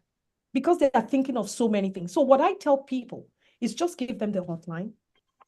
Because that's the only thing you can give them. You can give them the hotline. And one thing I also tell people, once I notice them and there's, because you said something, you are like, I don't want to be the reason why a marriage is being broken, why a home is being broken. But at the same time, I don't want to be a reason why somebody's going to die. I don't want to feel that guilt of, oh my God, she told me I should have done something. So if they can't tell anybody they are very close to, you keep saying it. Tell somebody that is close to you. Call your sister. I have literally sneakily picked one of my friend's sister's number from her phone. As, oh, do you have Google? Do you have? I scrolled through the contact. I picked the sister's contact information. I sent a good text to the sister. That if you don't take your sister, if you don't pay attention to your sister, I don't know what's going to happen. Guess what the sister texted me back? She said, can I call you immediately? I said, yes. She called me and she told me and said, she never said anything. She said the only thing I noticed is she will miss Thanksgiving party, dinner. She will miss family meetings. She wouldn't come. She would always say she was going to work. And she was so confused. So when they come like that, number one, we also have to be very careful. You nailed it right. Let's be careful. The hotline, I think, is the best that we can ever give them. And also given, if we have their phone number, if we have their contact information, for some of them that I suspect, the one that spoke to me today, when I suspected it, all I was doing was, are you okay? I love you, baby girl. I'm thinking about you. One day I'll do, I'm thinking about you. One day I'm praying for you. One day I'll do, I was just thinking about you. Then all of a sudden she said, can I talk to you? I was like, yes, hallelujah. She's going to say something. So it's a very hard spot, but God will give us wisdom. And wisdom is always a very good virtue when we are dealing with such things. In the medical field, we cannot call the sister. We cannot have access to the phone. We cannot do that personal. But EPA does not play here because when there's danger, we can call police, we can call the authorities, we can contact the domestic violence hotline on behalf of somebody. The bottom line, though, is that they have to want it. They have to be ready. If the police comes and the police wants to intervene, if they say no, then it's no. If we connect them to the domestic violence hotline or to Miss Avaras, that I'm so glad she has her hand raised, and I'd like you to unmute, please. If they are not ready and they don't want the help, then there's nothing anybody can do. There's nothing anybody can do. So as far as I'm concerned, as medical personnel, it's very important that we pay attention to our patients, that we pay attention to body language, and do our best to recognize the signs so we can appropriately diagnose and give resources that they can utilize and intervene for them if they allow it. But with medicine, it's just that's how much we can do. And Dr. Ho, just to say something, somebody put in the chat box, this is amazing. So Just we're gonna get there. Don't worry. Go ahead. Okay, handle it. Yeah, it's so interesting. She said, Oyedamola said, salon owners are trained on spotting and providing first help for survivors. I will advise that doctors look into getting certified in domestic violence training. Okay, that's a good point. And you know what, Oyindamola, I would like to get with you because the domestic violence training will probably be for doctors. We can streamline it for like 2 hours, even 3 hours, and we can have it on Medical Mondays for physicians and even those non-physicians. Medical Mondays family all together, because guess what? It's very important that we are vigilant no matter what profession you are, so that the Lord can use us to save somebody. Can I say something? No, not yet. It's not, you have your hand raised. I'm going according to who raised their hands first. You are next after Miss Ava. Miss Ava, kindly unmute. You'll be the next person for me to call on, Nkechi. Thank you. Yes, hi, how are you all? We are doing well. Welcome and good evening. And thank you for all you do in our communities. Thank you for connecting and fixing. Thank you. Oh, you're welcome. Thank you all for having me. I want to address, first of all, say thank you for Dr. Tiffany for the information that she provided. It was very on point. But I did want to go over a couple of things. I have a couple of statements and a couple of answers to some of the questions some of the physicians had asked as well. Dr. Tiffany did say some of the things that I was thinking about and that we do as well. And that is allowing for when you have clients to come in, because we do trainings for physicians specifically to educate them on domestic violence and signs and things to look for, as well as we provide tools for them to provide to victims that may present to them within their office. But allowing for information notes, bathroom notes is one. So if you have a client that will come into your office, being able to have the information listed within your bathrooms about domestic violence, whether or not they need help, first of all, that would be the first question, and allowing a notepad to be placed there. And that's specifically because most of the times individuals are accompanied always with their abuser. Their abuser do not want them to be out of their sight. So the most comfortable place for them to be able to get to often is to be able to utilize the bathroom without their abuser accompanying them. So to have the notes so that they can easily leave a note there to say, I need help. They can put their name, and then someone can come in and retrieve that information directly after someone comes out of the restroom.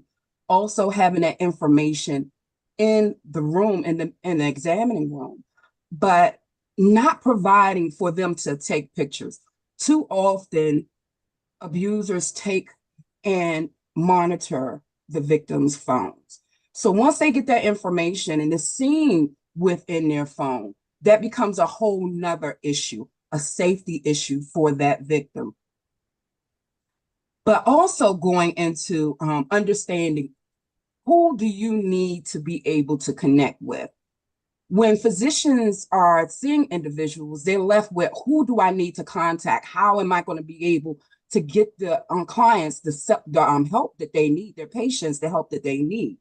It's important that you are connected with resources beforehand, not afterwards, so that you can be proactive in understanding how to connect and have a system to be able to make sure that that transition for that patient is as smooth and safe as possible.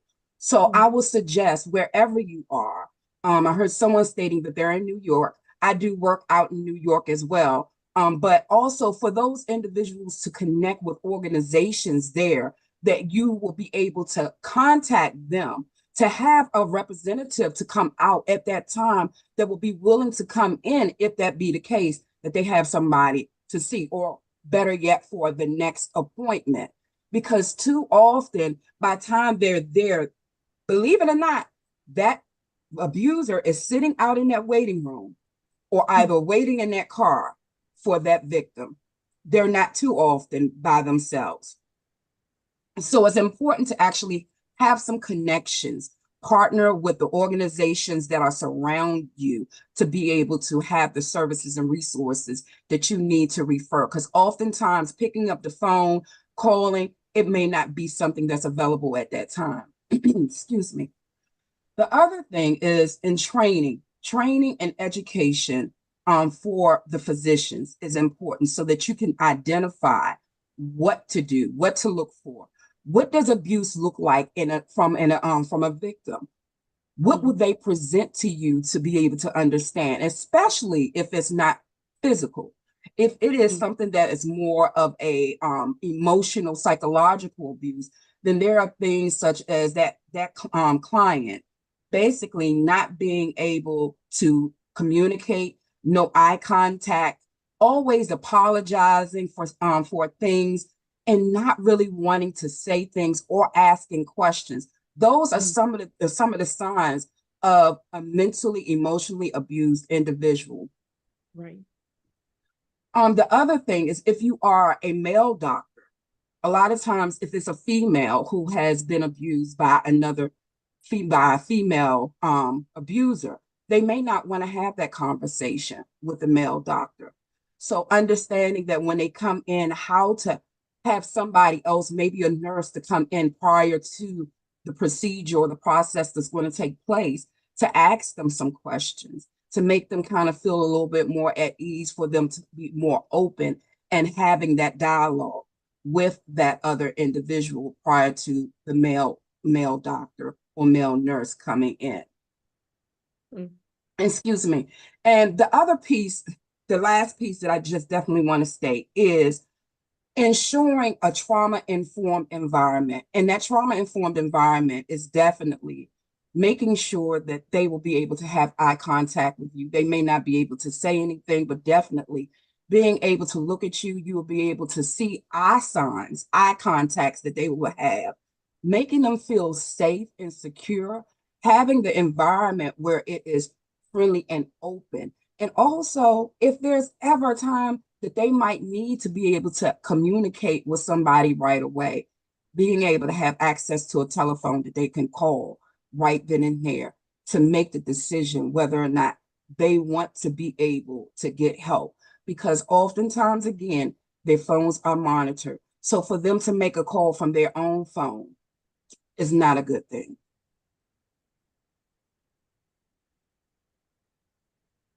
Wow. Thank you so much for that depth.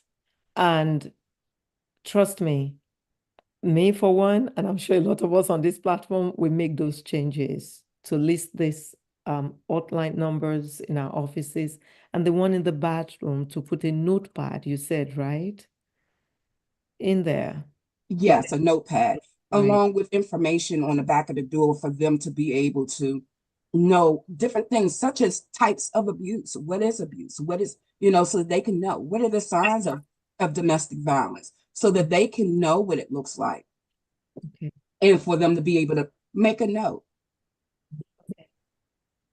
Will do. Thank you so very much. Appreciate you. I said it. We appreciate you for all you do in our communities. You have taught us a lot tonight. Physicians, nurse practitioners, physician assistants, especially those in private practice, see what we have just learned, and we will make those changes.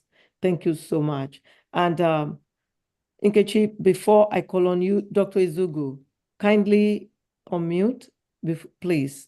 Nkechi, give me a minute, please. Yeah, sorry guys, I just want to make some comment and be driving, so I won't be able to make the comment if I'm driving. So, but I want to really thank the presenter and also the interactive nature of this, and just to make some comment on our CME program. The question I actually raised was part of the question that was raised by Lisa, observing the activity on the objectives of the CME activity. So we have to always meet those CME objectives when a presentation is done. And thank God you guys really dealt with that objective very detailedly and really very, very practical way that we can all, utilize it in our offices and help patients. To get the CME credit, you're going to be receiving an evaluation, that will be sent to you. Dr. O will take care of that. You get it, complete that and submit back, and then you get your CME. The platform for that, will be the portal for that. As always, in this type of presentation, we raise up issues that we can see there's a gap in certain areas like domestic violence and the knowledge gap for physicians and also our community health workers. So as we develop our community health worker training, we have to have a model that they're gonna, they're gonna do that model for community domestic violence as well. While at the same time, a physician can, watch that the same thing and really learn something and be sensitized on those issues. So these are the things that I want to, bring up to this before I start driving. But thank you all very much. I will join back in on my way out. Thank you. Thank you. Thank you so much, Dr. Izugu. Appreciate you. And we'll see you in the car as usual. And thank you so much again, Lisa. Thank you. God bless you both. So Nkechi, kindly unmute. Okay, good evening, everyone. Yeah. Can you all hear me? Yes, we can. Okay. So I'm picking back from all that you all have said about a domestic violence victim not wanting to give in or share information. They have to be ready. But I want to give you all some kind of insight to my experience. Let me say this. It's not like the patient or the victim does not want to talk. The victim has been placed in a box, locked. So she has to have confidence in you guys before she shares a situation with you. If she doesn't trust you, she can't talk. And she wants to be sure that if she tells you, you can help her out. She's not going to go back to her abuser. So it's not like they don't want to leave. Before an abuser start abusing a woman, you understand, they had all caged that woman. They monitor everything you do. They want to know what you're doing and where you are at every single minute. And they've labeled this woman. It's either they label that woman to be mentally insane or she talks too much. Because that woman wants to tell you what she's going through. She has to tell you by talking. In America, we don't, when you talk too much, they see you as a talkative. In Nigeria, I can talk anyhow I like, but in America, it is something that they attach to mental health, that when you talk too much, you understand? She has a situation, but she wants to tell you what she's going through. She has gone through this for months and years and finding somebody she could relate to, somebody she could talk to. So I'm going to say this to you all physicians here.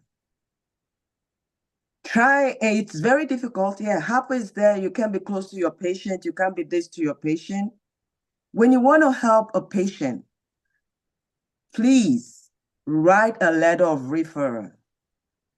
When you write a referral of referral from your office with a letter heading, that helps that lady. It's not by calling. You writing a letter of referral is a record trail for that woman. Most domestic violence, when they see that, they jump on it. I never thought I was going to be in a shelter. I never knew, I never thought, that's the thing I never thought in my life. But I've been to 3 or 4 different shelters when I was going through my own situation. I was doing a research on myself and how to get myself out. I had to come up with the referral letter, and when I get the referral letter, you understand, they tend to help me better than somebody calling. Because when you call, there's no trail. It is a trail on the phone, but you didn't record anything. But when you have the referral letter that you wrote, you understand that you have a follow-up. When you do a follow-up, you have somebody follow up, they would take action. It is not easy to stay in a shelter. Like the other doctor said, they don't want to get out of your car. Let me say this. Anybody that wants to do any research about shelter, please ask me. I stayed in more than 4 shelters. By 7 o'clock, your light is off. You have to do chores. You have to do a lot of things, you understand, to be able to live in a shelter. You wake up very early in the morning at 5:30 in the morning to take shower. That's something you can't do in your house. And at 5:30 you're getting up, you have to eat by 6 and you have to leave the shelter. Even when you don't have a place to go, when you don't have a job. Tell me how many of us wake up at 5:30 in the morning or you take your bath at night? It is very, very, very, very difficult. And they give you chore, they give you rules, they give you this. And you're a woman. For me, I was living good and I had to bring myself solo to do whatever they asked me to do because that's what I needed. 3 months. Another thing, again, you guys should know, I don't know for your states. Every shelter you go, you have 3 months to stay. They switch you around. They use you to play ball. I am telling you from my experience. So what I did was I had to be very quiet and very submissive to every insult that I have to take with my baby. It is not easy. So all the physicians here, you guys are in Nigeria or from every other country, let's find a way to help our women. It's not like they don't want to talk. They want to talk, but they want to be sure that they're telling you and you're going to take them out of that place. Because the minute they are leaving that place, even when they live with you, they have a way to track them. I left Virginia and I came here. I'm being tracked. I thought I had got freedom. No, there's no freedom for me. I've led that married for more than 17 years, but that person is still telling me, oh, Lilo, you can't go anywhere. So please, let's all come together and find a solution to this. Even if it means you guys are all doctors, find a way to find a place for those women or something in a shelter. Shelter, it is very, very, very, very difficult. And to get into is difficult. So you don't know what to receive. So this is all I have to tell you guys this night. It's not like they don't want to talk. They want to talk, but they want to be sure that they're talking to somebody that will not tease them, that will not make them be beaten more or be hurt more. That's why they don't want to talk. Thank you. Thank you. Or be laughed at, or be ridiculed, or not be taken seriously, be rejected. Nkechi, I feel you. Thank you. Thank you. We're learning. We will grow. We will change. We will get better in the medical field. And by God's grace, there'll be funding for better shelters, for lack of a better word. Right. So sorry for all you've been through, but thank God you are a survivor. Dr. Oloke, you raised your hand. You forgot that you have the floor all the time. Protocol. I need to follow protocol. True, Niger. Go ahead. One of protocols. I need to follow protocol. Sister Nkechi, I felt you the first time you spoke. I'm feeling you right now. The shelter system, Dr. E said something about the gaps that this platform is also, I could tell, is visually showing the gaps we have in the system. The shelter system is terrible. It's like a prison. There's no difference between a prison yard and a shelter. I would tell you that because I've visited people in the shelter and it's terrible. there is no difference. People will actually like to commit crime and probably go to jail and know that we are on the same level, but God forbid that's not going to be our portion. I know there is a gap in that system.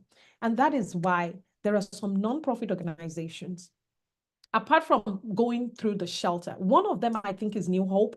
New Hope is right here in Massachusetts. And one of the provisions they actually have apartment buildings. Really cool. I don't know who sponsored it. It's a giant nonprofit organization. It's been in existence since 1979 by, I think her name is Edith Almer. She started it. They have buildings that they would treat you like a normal human being.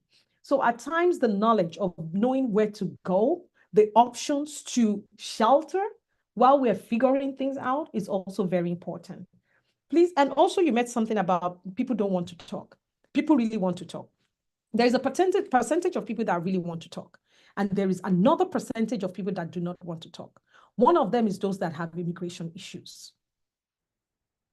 Those that have immigration issues, they want to talk, but they're not going to talk. Because you know why? This is the gap between getting back to your country and just staying in that trouble and look for headway. The other set of people are those female that do not have any occupation, that they are totally dependent on that spouse to feed, to take care of their children, to do everything. They live in and out of the finances of those spouse. Let me tell you this guy that I'm talking about that went through abuse. And also somebody had mentioned something that when you speak out, how do men speak out?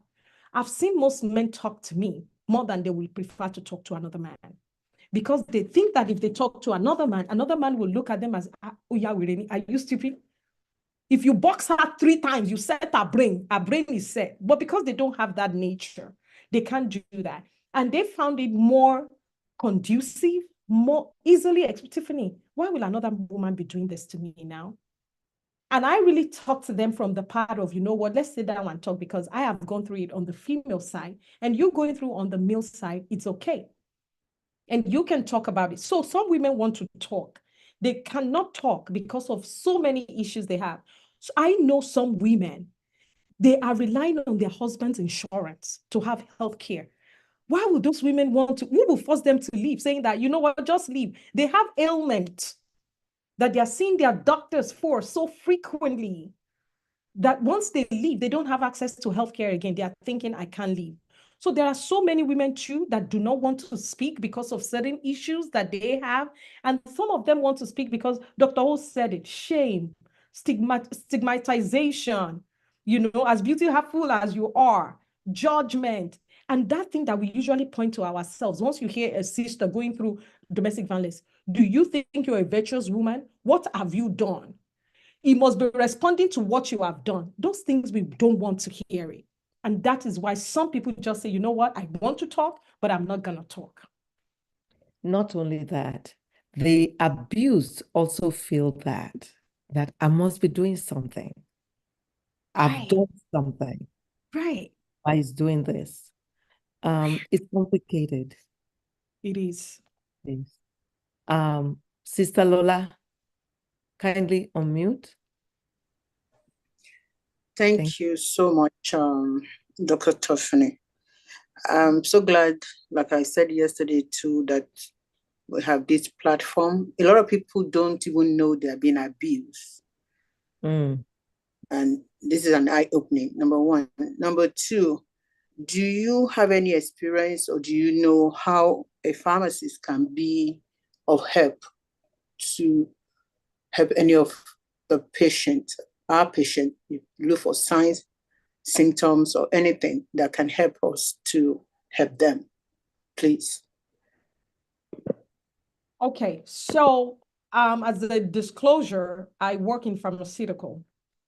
And to be honest with you, it depends, because pharmaceutical research, pharmaceutical CDNO, pharmaceutical pharma, animal, pharmaceutical corporate is different from pharmaceutical like CVS or Walgreens. You work into Walgreens or you work into that. I'm basically in CDNO and research. And when you think about a pharmacist just helping, the only way I think a pharmacist can help is the same way a doctor can help. I don't think some of the medications people come to your counter to pick up will have a tag of this medication is prescribed because this person is being beaten or this person is being abused. I'm sorry, I'm thinking about it right now because it won't show. And I think it's even more difficult for you, pharmacists, because usually you don't have a lot of verbal communication except for your first name, your last name, last four digits. If you need all those proof, depending on the level of the medication, if it's a narcotic, if it's something you need more ID, if it looks like a drug that it has to be appropriate age, you need an ID. Apart from that, you guys virtually don't have any communication. Doctors, dentists, psychologists, and all that, they have more presence and more communication with the patient. So for you pharmacists, it's even difficult. It's more difficult. And I think it's just the same process of if you have like your own pharmacy. I know some Nigerians that have their own private pharmacy. And She does. oh, you do? She does. And, in the pharmacists sometimes have relationships with their clients because they come there often to get medication, or like Dr. Jagbe mentioned, they've been coming, getting medication, like he mentioned, they come with a black eye or something. When they've been coming, you've been dialoguing with them, you go into, oh, how are the children? Or they bring their children sometime or whatever. Oh, how are they now? I know. And then they come in with a black eye. And the pharmacist can ask, oh my gosh, what happened there? If that relationship has been developed to the point that they can open up, or they are at their wit's end, not knowing what to do, they can share.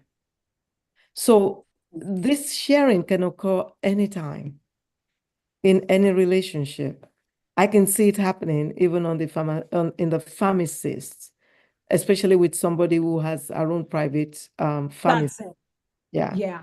Dr. Ho, you're right.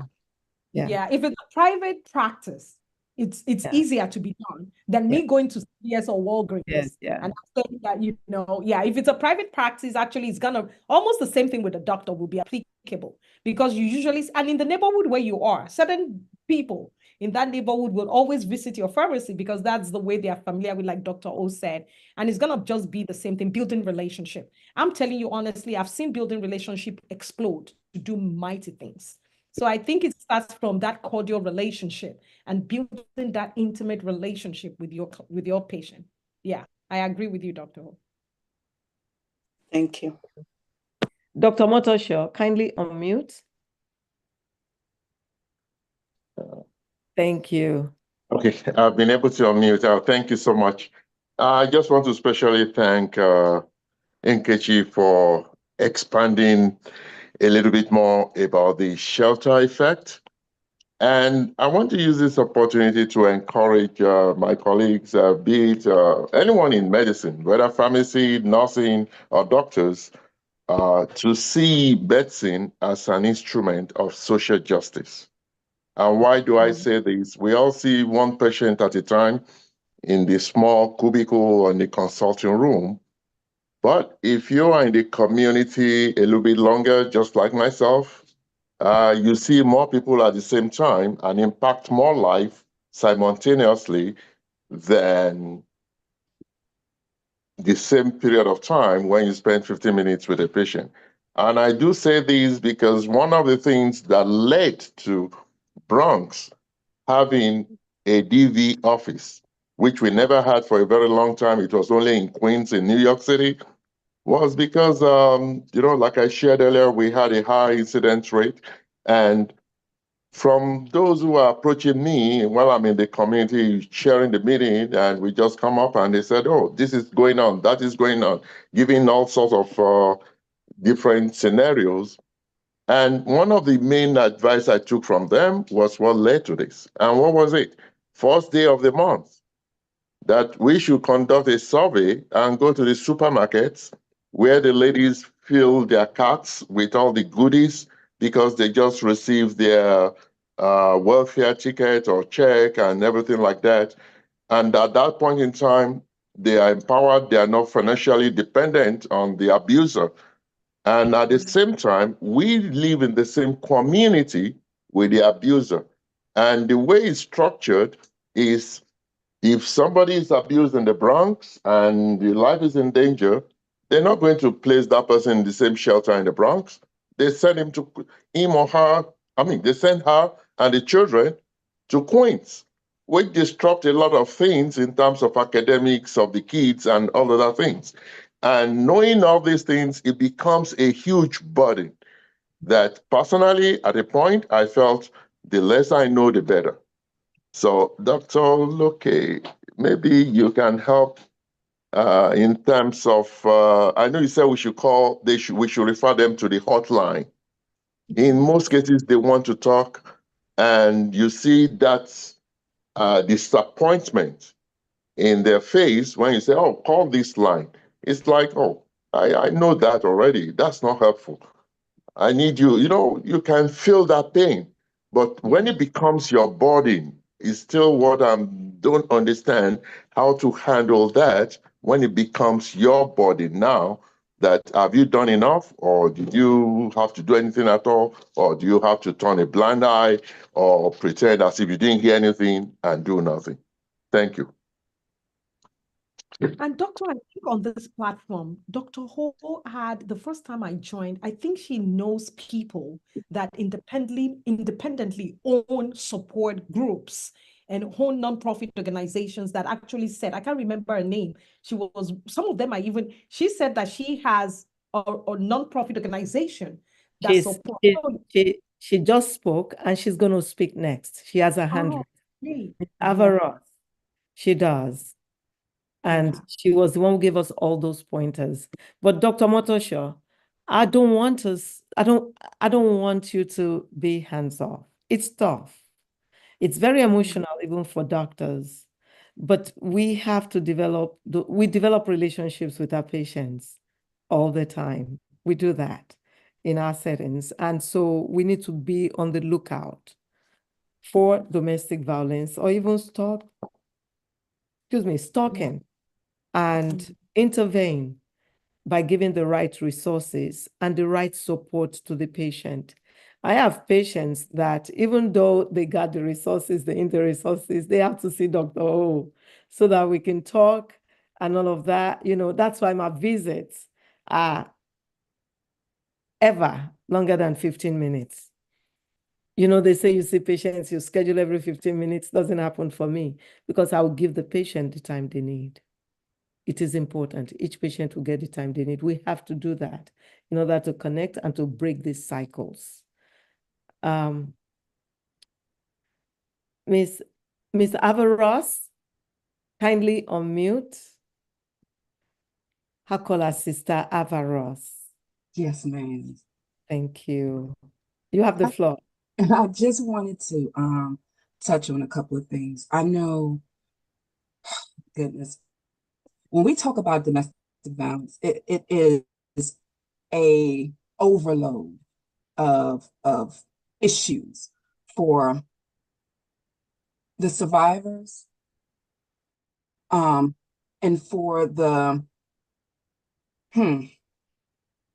service workers. Unfortunately, everyone is not serving as they should. When I began doing this, the reason why I'm as knowledgeable as I am is because I am in every facet of this domestic violence work. I train advocates. I maintain the education, the knowledge between individuals who are serving. I also go in, and when I refer out my clients to someone else, we do a check, a follow-up check. And the follow-up check is to find out how are they being served, where they're being served. It's important to know whether the clients are being re-traumatized by their service. Sometimes, unfortunately, they're going places that are providing a service that's providing a disservice. We have to know who we are referring our clients to. I do not partner with everyone. I do not refer my clients to everyone. I document everything. When we get the shelter feedback forms, How was the service? Did you receive the things you need? What did you not get? How was your overall experience? Understanding that is important, because when you have a victim who is being re-traumatized in an area, that causes more problems. It puts them in a setback to be helped. Sometimes there are shelters who receive donations that they take the best of the best and give them the breadcrumbs. They don't provide them what they should have. They re-traumatize them. They re-victimize them. They turn around and disrespect them. It's not a trauma-informed environment, unfortunately. They do not communicate with them. They do not connect them with the proper resources that they say that they have. They don't give them to them. So this is why we ourselves are deemed a hand-in-hand nonprofit organization, because we hold them. We make sure that once we refer them out, to ensure that they're getting the proper services to help them do what we call escape, heal, rebuild, and thrive. But when you all are saying, yes, there is an issue, there is several gaps and barriers that keep individuals from being where they should be. And it goes far beyond that. Let me just say this, because as being individuals, to be able to understand where the deficit of allowing individuals to be able to get from escaping to thriving, where does that falter at? It is more than just in the services that are being provided by the organizations. It also lies in the funding that the organizations are receiving to be able to provide the services to the clients.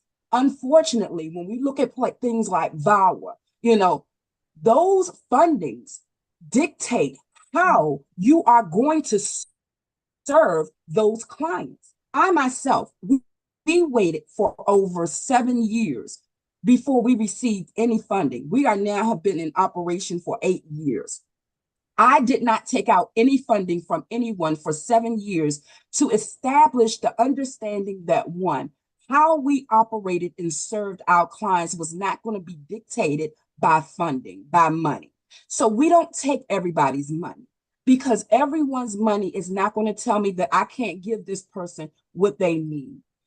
I refuse that. So when we look at the situation with having to wonder why and what's going on in the arena of domestic violence, and why is it that there's so many individuals that are left neglected and not provided the proper services and resources, it is so much deeper than just the organizations. And let's get another organization, let's do this.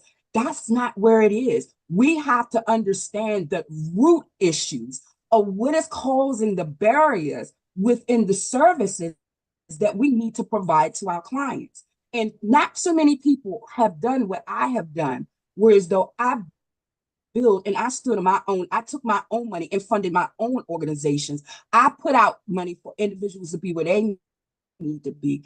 It took me 7 years to be where I am, to be able to give them what I give them without the dictation of somebody else's money. It is not easy, but the thing of it is that we have to be more knowledgeable. I believe in this. Whatever I do, I believe I need to understand every facet that has anything to do with being able to provide the service to individuals to help them stay alive. So in saying that, also going back to what the responsibilities of individuals as being service providers and physicians and doctors, we are all mandated reporters. And we have to, by law, we are held accountable to report if there is any type of abuse that is going on. But we have to also make sure that those individuals that we are serving, that they are safe and that is their choice. And we have to make sure that we assist them and having a plan to do so, and not just allowing them to run out the door with no assistance. The last thing I wanted to say is that when you all talk about contacting family members to have that conversation, to get the help, that's a hard task to do sometimes, because family members can be as much as the victims or as much as the abuser to those victims, because oftentimes the abuser does not present themselves in a way in which the victim sees them when they're behind closed doors. So that family member and those friends may think that they're so kind, they're soft-spoken, that they always help. I've never seen that side of them. And then as you begin to talk to the family member or the friend, they begin to divulge that very information over to the abuser, which then entraps them even further and cause further abuse or loss of life. We have to be mindful as well as educated and informed in how to serve, how to help, and putting certain things in place and understanding the dynamics of the abuser and the barriers that they put in place to keep those individuals isolated, trapped.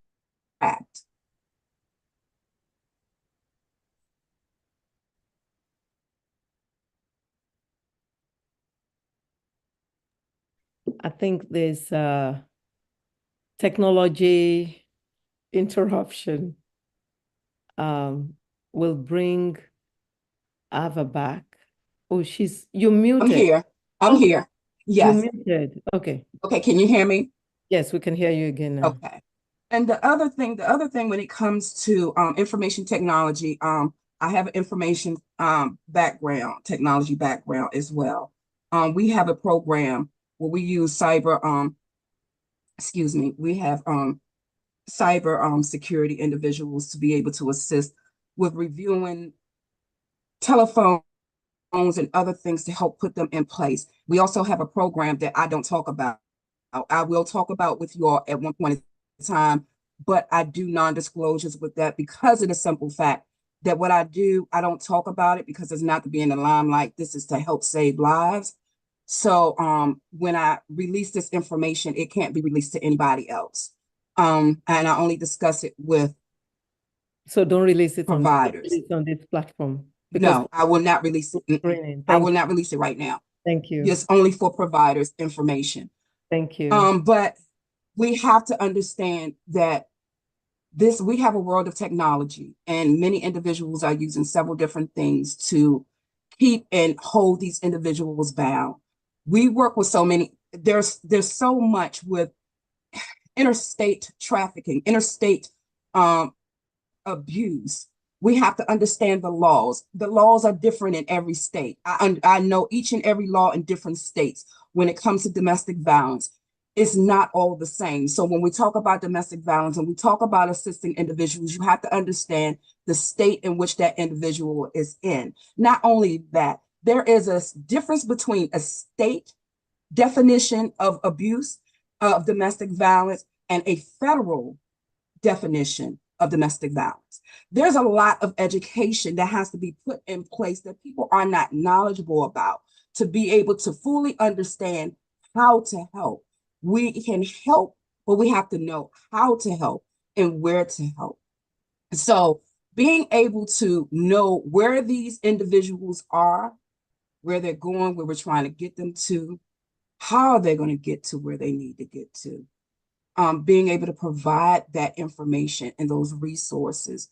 And there is so much more, but I'm going to step back and give back the floor to you all. But I just wanted to state those things. Thank you. Thank you, thank you, thank you, thank you, thank you. Kindly do me a favor, like last time, to post your information, your contact information on the platform in case somebody needs it. This is what we're talking about. Some people may not speak up. They may not say anything. They may not raise their hands. They may not write in the chat box, but they need the help. They've identified from what they've heard that they are being abused, even if they don't know before, but they will reach out to you because they know they would have solace there. So kindly post your information in the chat box for anyone who may need it. And if you need Ava, please, you can reach out to me also anytime, and I will connect you. Again, thank you for all you do in our communities. Thank you for how you have educated us. Doctors are not doctors. We've learned a lot.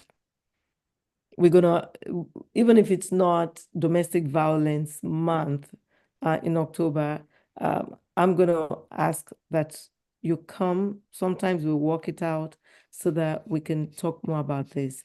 In fact, we're thinking that we haven't done enough this month, that November is looking like we're moving our speakers so that we will continue and, make sure that we put this, we combat domestic violence. We know that we cannot stop it in every household. That will be, it will be a little bit delusional, but we want to make sure that we are able to save as many people as we can. So I'll be getting back to you of the forum. Thank you again. Ms. Onyedamola Olawepo. Okay, good evening again. I want to say thank you to Miss Avaras. Everything that she said, I just kept clapping and clapping and clapping because I understand what she's talking about from the perspective of someone who serves survivors. And I am coming from the perspective of someone who works with the states coalition. I would say that for every state in the US, there is at least one coalition against domestic violence. And we all work together on the national level with the National Network to End Domestic Violence. But for the most part, most of the work that we do, we're still working on it. We're still working hard at it, and we're still doing our best to get to a place where everything works out. Now, Miss Nkechi, I want to say thank you for sharing your shelter experience, and I want to apologize on behalf of all of the shelters for all of the re-traumatization that they probably put you through. Truly, what Ms. Evra said about funding issues and restrictions is a big deal. There are very few loose dollars out there that organizations are able to put into things that they want to really do. And for right now, I can only think of one off the top of my head, which is the All State Foundation grant.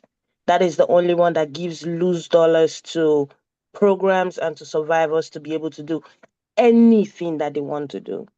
In Illinois, when we received it as a coalition, we're able to put it into helping put survivors and their kids back through school, helping them land on their feet, start a business, because this was a loose grant that could do anything. But for most of all of the other grants that we have, they are very, very restricted. And when I'm talking restricted, they're even restricted as to how they pay us, let alone doing the work that we're supposed to do. So it's sometimes very annoying, but the work is important. Another thing I would say is, like I said earlier, there are coalitions across the states, across the country. So if at any point you report to someone who or you go to a shelter and you don't get the right things out of it, report to the coalition. The coalition has the right to go back in and check. They have the right to go back in, and if the report continues, they can actually take away funding from that shelter until they get the right things in place. So if you have anyone at all with that kind of situation, please feel free to reach out to the coalitions and they can get things squared away for you.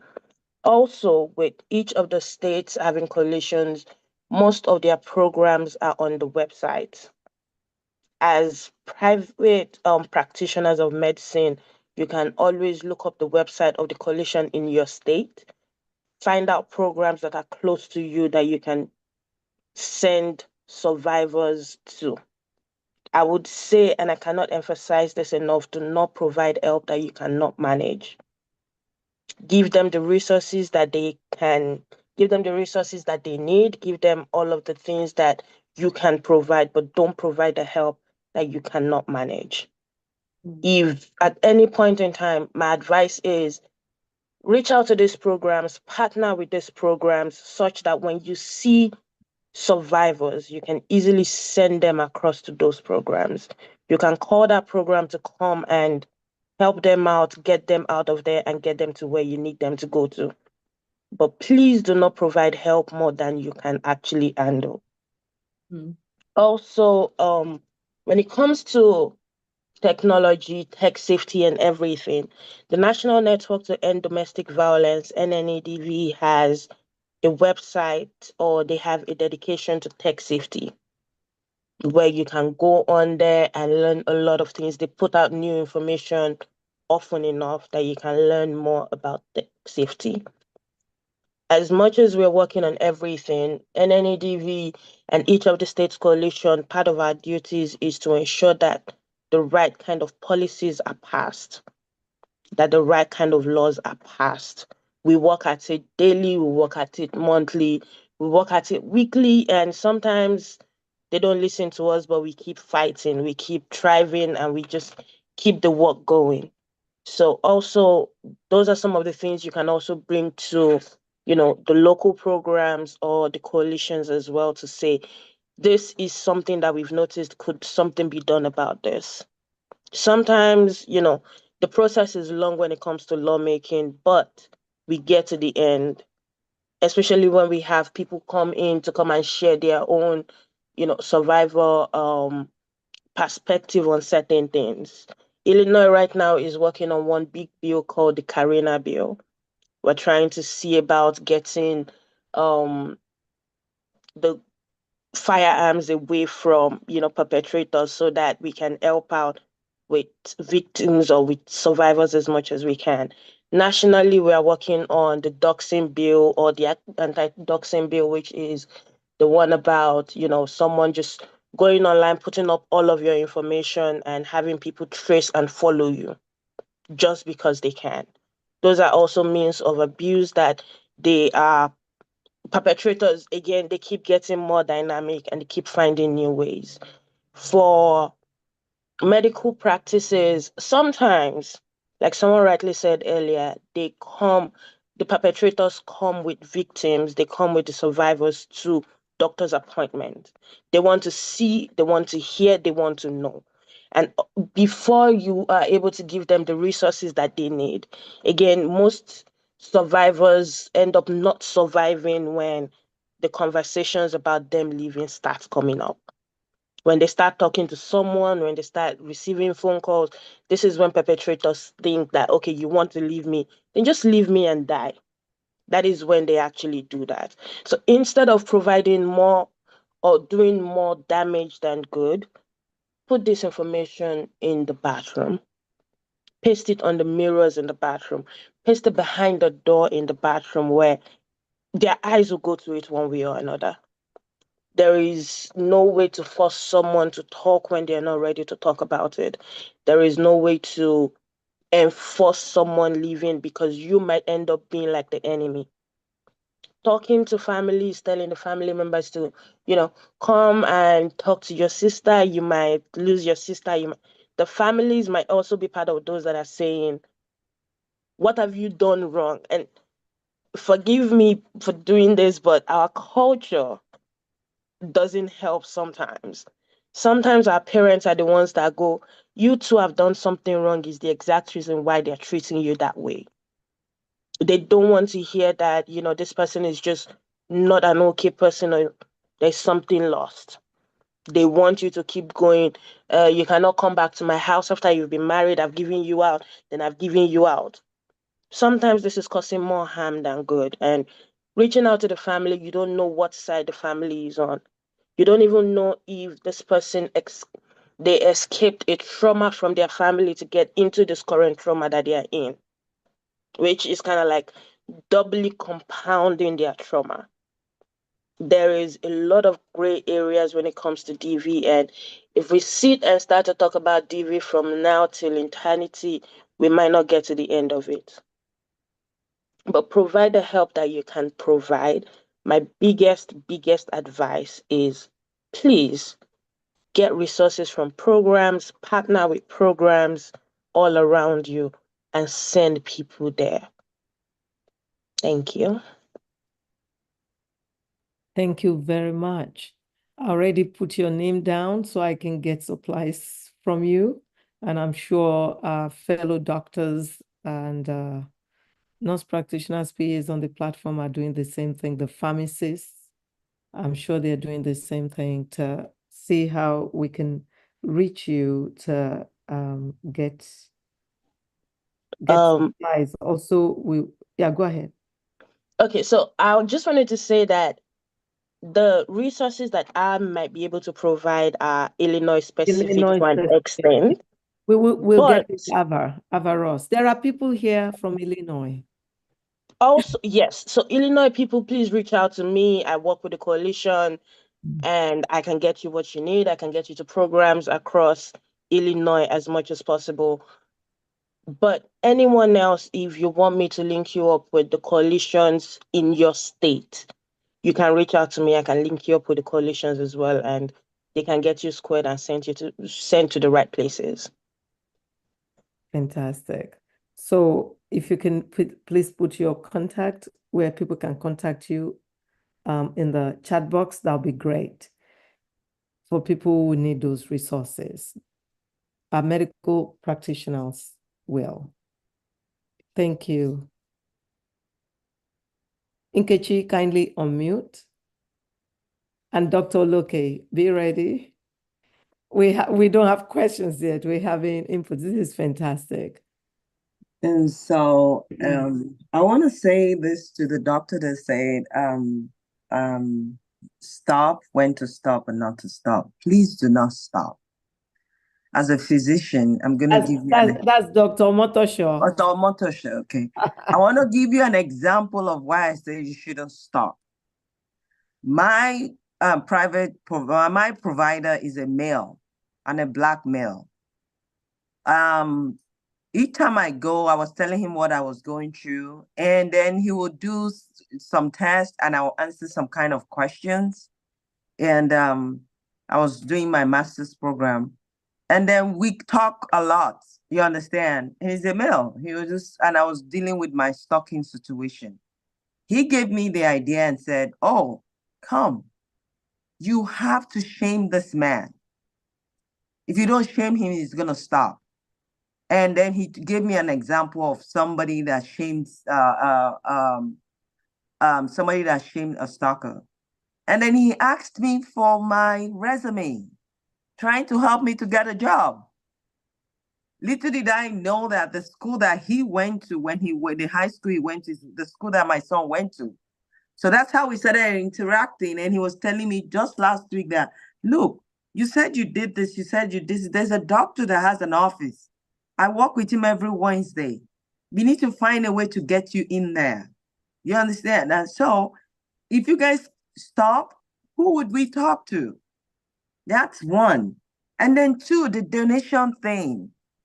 Like I said, on my own, I did a lot of research about this situation, about domestic violence, how they move us and everything. Some of your donors that donate money to you guys, the domestic violence officers, are abusers. Some of them are sex traffickers that want to condone, like they'll come and give you guys money. And when they give you guys money, you understand, when people come to report their situation to you guys, you will never believe. You will never believe. An example is my example from my own house when I was dealing with domestic violence, right? My ex-husband would buy flowers every day to my place of work, like rows of flowers. And then he'll bring it. But I couldn't speak. Every woman was jealous about me and my place of work, but they don't know the beating that I was taking at home. The first cell phone, if new cell phone comes out, I'll be the first person to get it. And everybody sees that. But what I was going through at home, nobody sees that. You understand? And then the cyber thing too.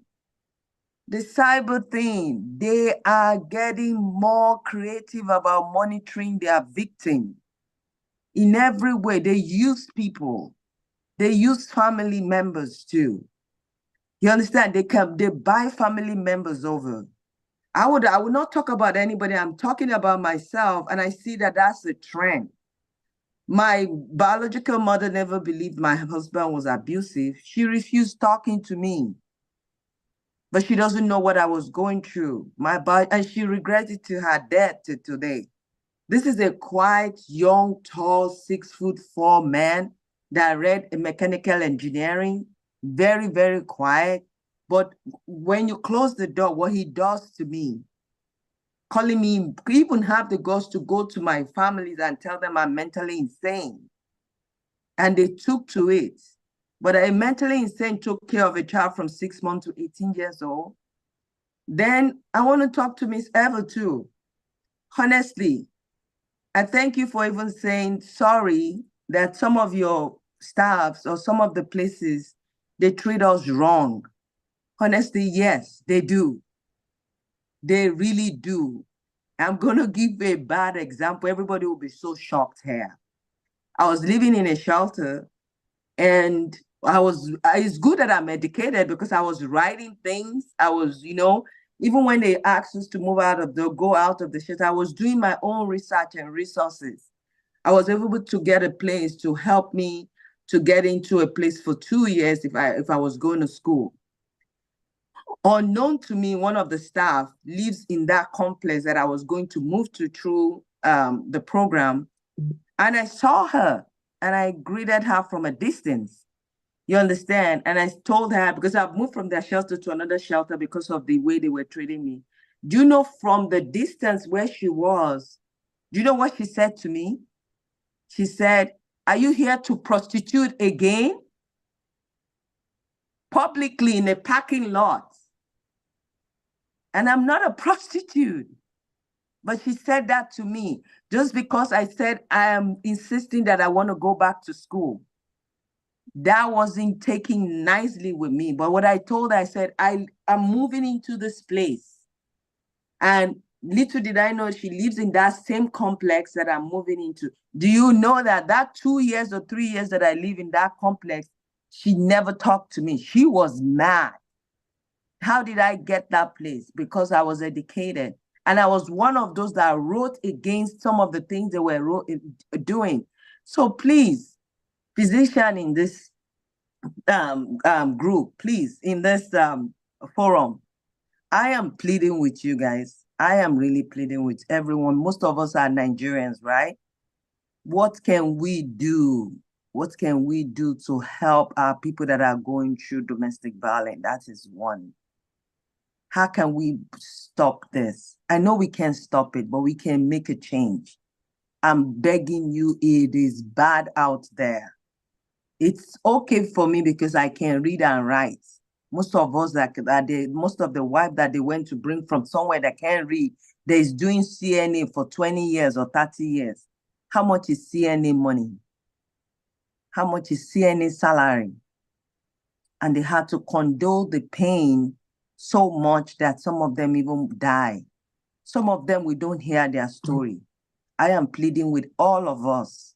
What can we do in different states that we are to make a change? I have tried my best to contact people in Nigeria to even talk to us here to see how we can do this. Most of us don't even have money to fly back home when we're in this situation. Some people, their parents are poor. They can't even come and visit. You understand? And this, we are dealing with a lot of pain. The trauma that we go through is too much. Please, let's come together and make a change. Wow. Thank you. Dr. Oloke, I'm going to let you respond to that. Thank you so much, Nkechi. Yeah, yes. Thank you Thank for you so being much. real. Yeah. Yeah. Thank you so much, Sister Nkechi, and thank you for everyone that have spoken. Just to let you know that everything you said, Sister Nkechi, makes sense. And one thing I keep telling people, and I will keep affirming that, is that if you've never worn those shoes, you can't actually tell about the size. You can perceive, you can verbiage, you can intellectually discuss it, you can proudly identify what it means, you could vaguely talk about it. If you've not been in those shoes, when Nkechi was talking, you could hear the I know.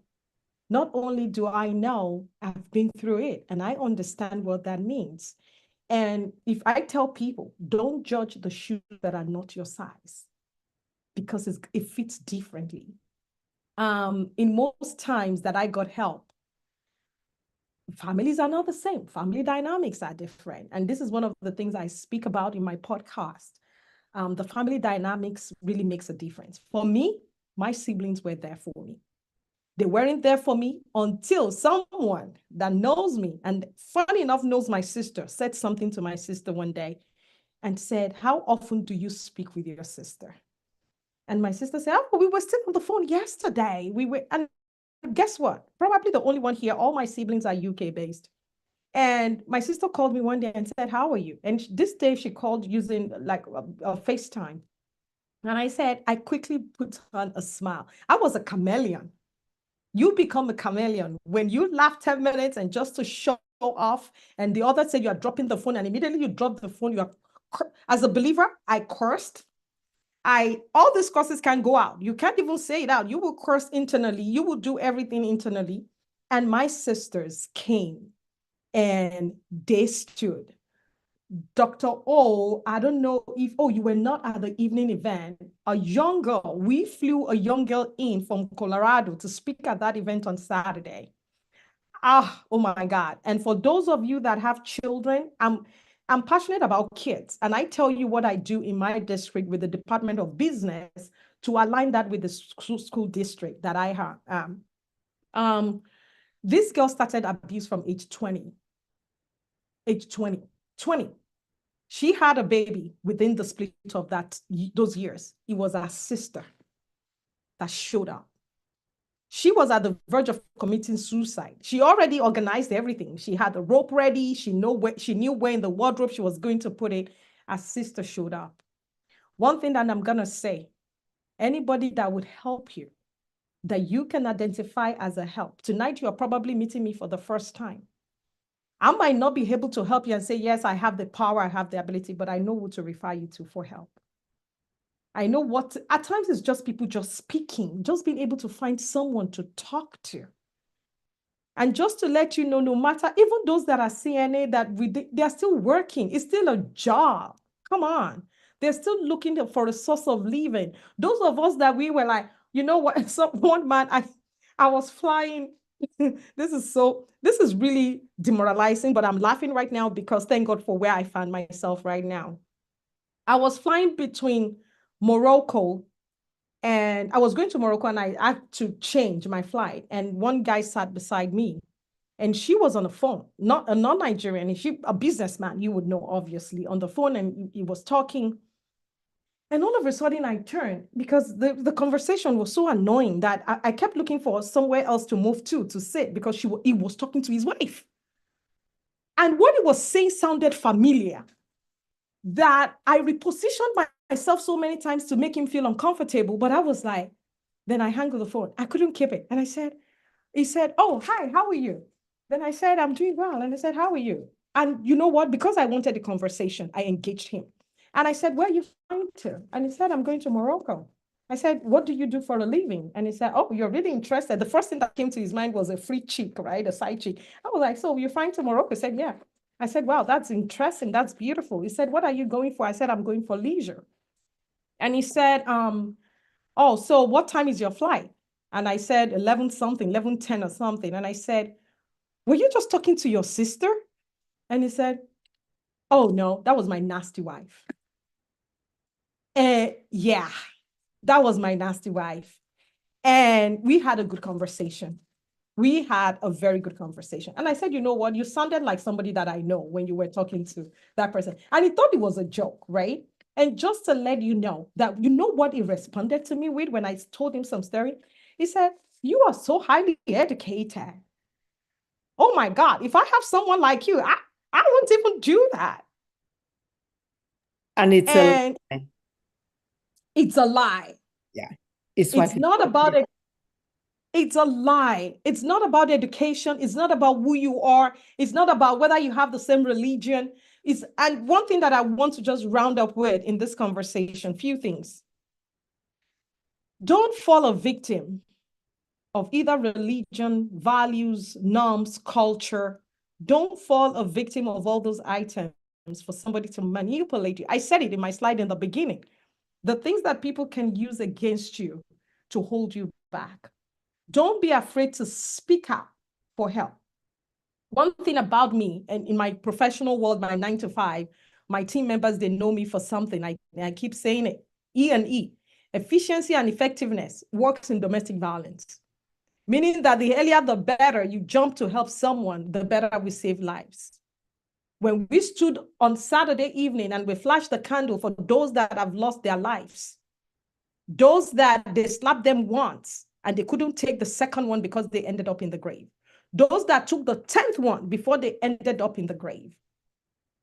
So when we are talking about all these things, it's not about philosophic ideas, it's not about smartness, it's not about, it's all about God should give us the wisdom to be able to help people at the right time. Timing matters.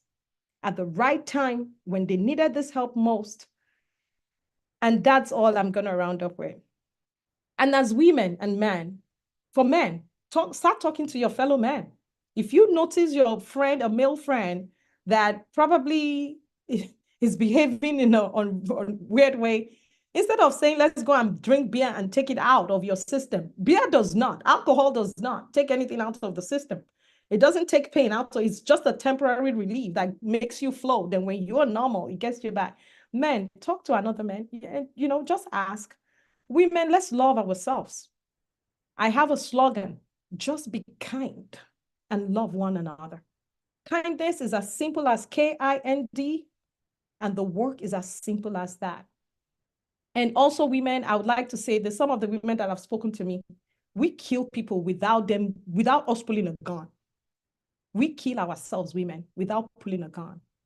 Judging other women, judging other men, looking at people's perspective of living and life in a different way that you don't even understand, being judgmental, separating yourself unnecessarily from people that really need your help because you think you're up there and you don't understand. When I was going through mine, I spoke to someone and I said, I don't get it. And this girl, she can talk. And she said, Tiffany, I can't help you because I don't know what that is. And I was so grateful she said that because number one, she didn't waste my time. Number two, she didn't lie to me. And number three, she helped me see the perspective that I don't know what that means. I'm married. I've been married for 35 years and I've never seen anything like that. And I can't help you outrightly. So when we are seeing life, let's see life with love. Let's see life with grace. For as many that are still going through this, there is hope. There is hope. Don't give up. When you give up, you give the power to your abuser. When you kill yourself and commit suicide, you're given the power, saying you take the power. But when you come out of the situation and you can become impactful in your society, like Sister Nkechi is doing tonight, like I am doing tonight, like Dr. O is making it happen on this platform, then you are a winner. The more people we get out of domestic violence, the better for us. The way we do it matters, and timing really matters. We can keep working, we can keep doing what we have to do, but there is work to do. There is work to do. Just be kind and love one another. It's a sad thing. I remember I used to, when people tell me their story, like today when I was on the call for like 45 minutes, normally I would cry.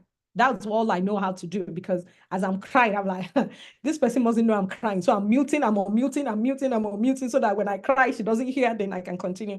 Today, I could talk with boldness without muting and unmuting. We're going to heal. There's still work to do. Let me tell you, the pain does not totally go. but we get relief because memory is strong, very, very strong. So I'm going to round up tonight and say that. And most importantly, let me tell you the only thing I know how to do. I don't do things casually. I'm always intentional.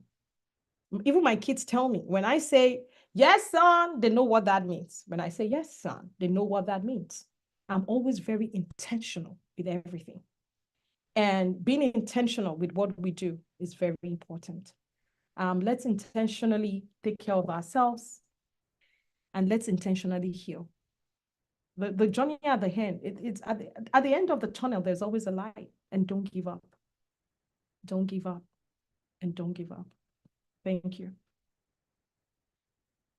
Wow. Wow.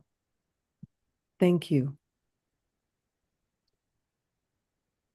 Be intentional. Thank you. Those are tears of joy. I'm glad that you could do that publicly. It's healing because you are a survivor and a conqueror. Thank God.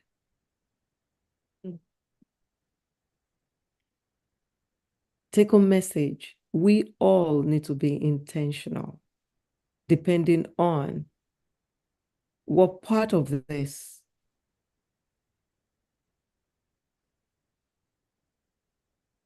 we need to step into, or what part of this we are in.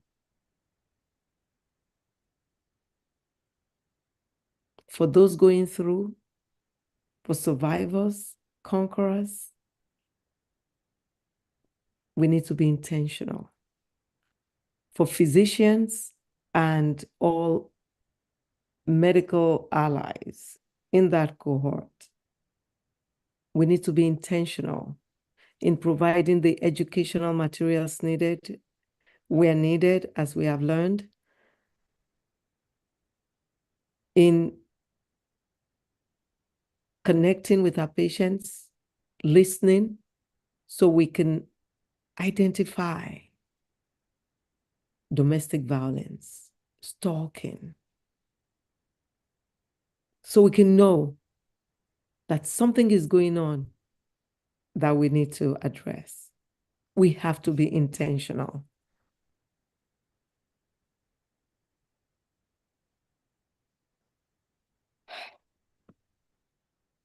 Talking about being intentional, Dr. Zugu just wrote that we need a domestic violence report hotline at Nigerian Center. And Dr. Zugu, take it to the bank. We'll make that happen. I'm going to dialogue with our sister Eva and also with Benga Ogunjimi at the Nigerian Center and see how we're going to get that done. Thank you. Thank you. Thank you. We have to be intentional. My take home, we have to be intentional. Everyone on this platform, we have to be intentional. Intentional in what? See where you are and see where you need to be intentional. Sister Lola, thank you for posting the domestic violence hotline, 800-799-7233. And thank you, Dr. Oloke. You have been phenomenal. Thank you. Thank you so much. Phenomenal. And I know, the time I've known you, I know that you are intentional in everything you do. And you allow the Lord to lead you, which is even more important. Thank you. Thank you, ma. Thank you, ma. Thank you so much. I mean, I don't want to miss everything on the platform. There are messages that, jumped out to me, people appreciating you. And to you, though, before I come back to you, Dr. Oloke, Nkechi, Abby in London said that shelters in the UK are much nicer. They have much nicer accommodation. That one of the problems they face is women revealing where they are housed to their perpetrators. It happens here too. And sometimes out of fear, they do that, or because they are under the influence of drugs themselves. So this issue is deep. And I wanted to read that out. I wanted us to, that's an area that we haven't even looked at. It is deep. Pastor Paul wrote, appreciating you, and I'm looking for it. He wrote that your presentation was vividly impressive and impactful. Thank you, sir.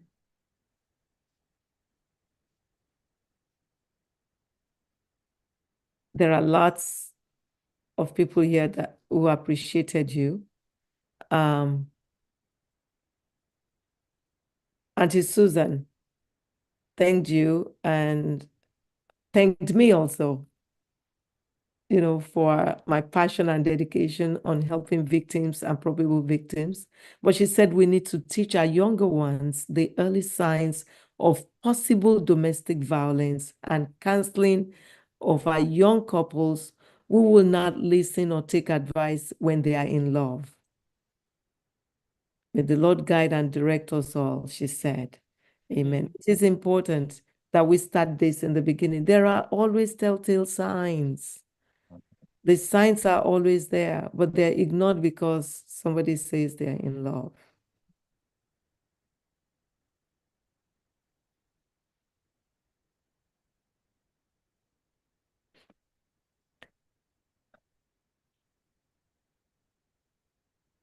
Dr. Veronica appreciated you. And, I'm sure you've read this. I'm sorry. I normally read all of these things, but I don't know why this month domestic violence has just kicked my behind. It's like I've never seen this before, and it's a lie. I have. It's like, am I hearing all of this for the first time? No, I have, but it's become even more real. And I thank all of you who have come out to share. Pastor Paul wrote again, this is the one I was looking for, that your presentation and who you are, that you are God-fearing, assertive, humble, and a woman, a lady of high integrity. He said, kudos to the power of the Holy Spirit. And I was looking for that because I think it is true. He read you well.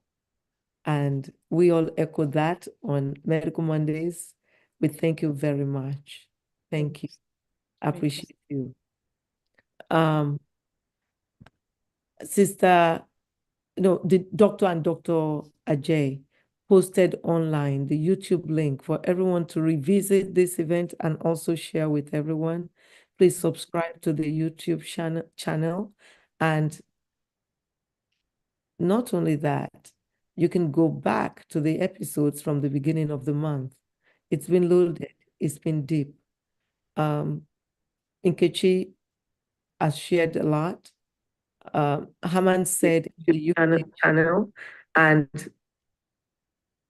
not only that, you can go back to the episodes from the beginning of the month. It's been loaded. It's been deep. I know what happened. Nkechi has shared a lot. Haman said the episode from the beginning.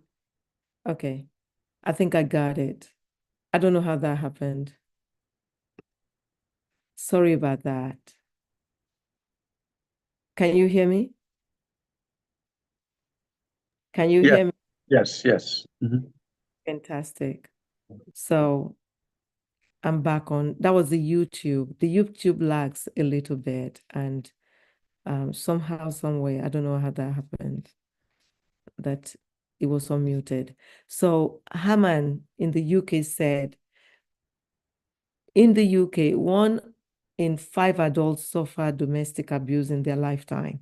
It's the same statistics in the US, 1 in 5 adults. But those are the people that come out. He said this equates to 1 in 4 women and 1 in 6 to 7 men.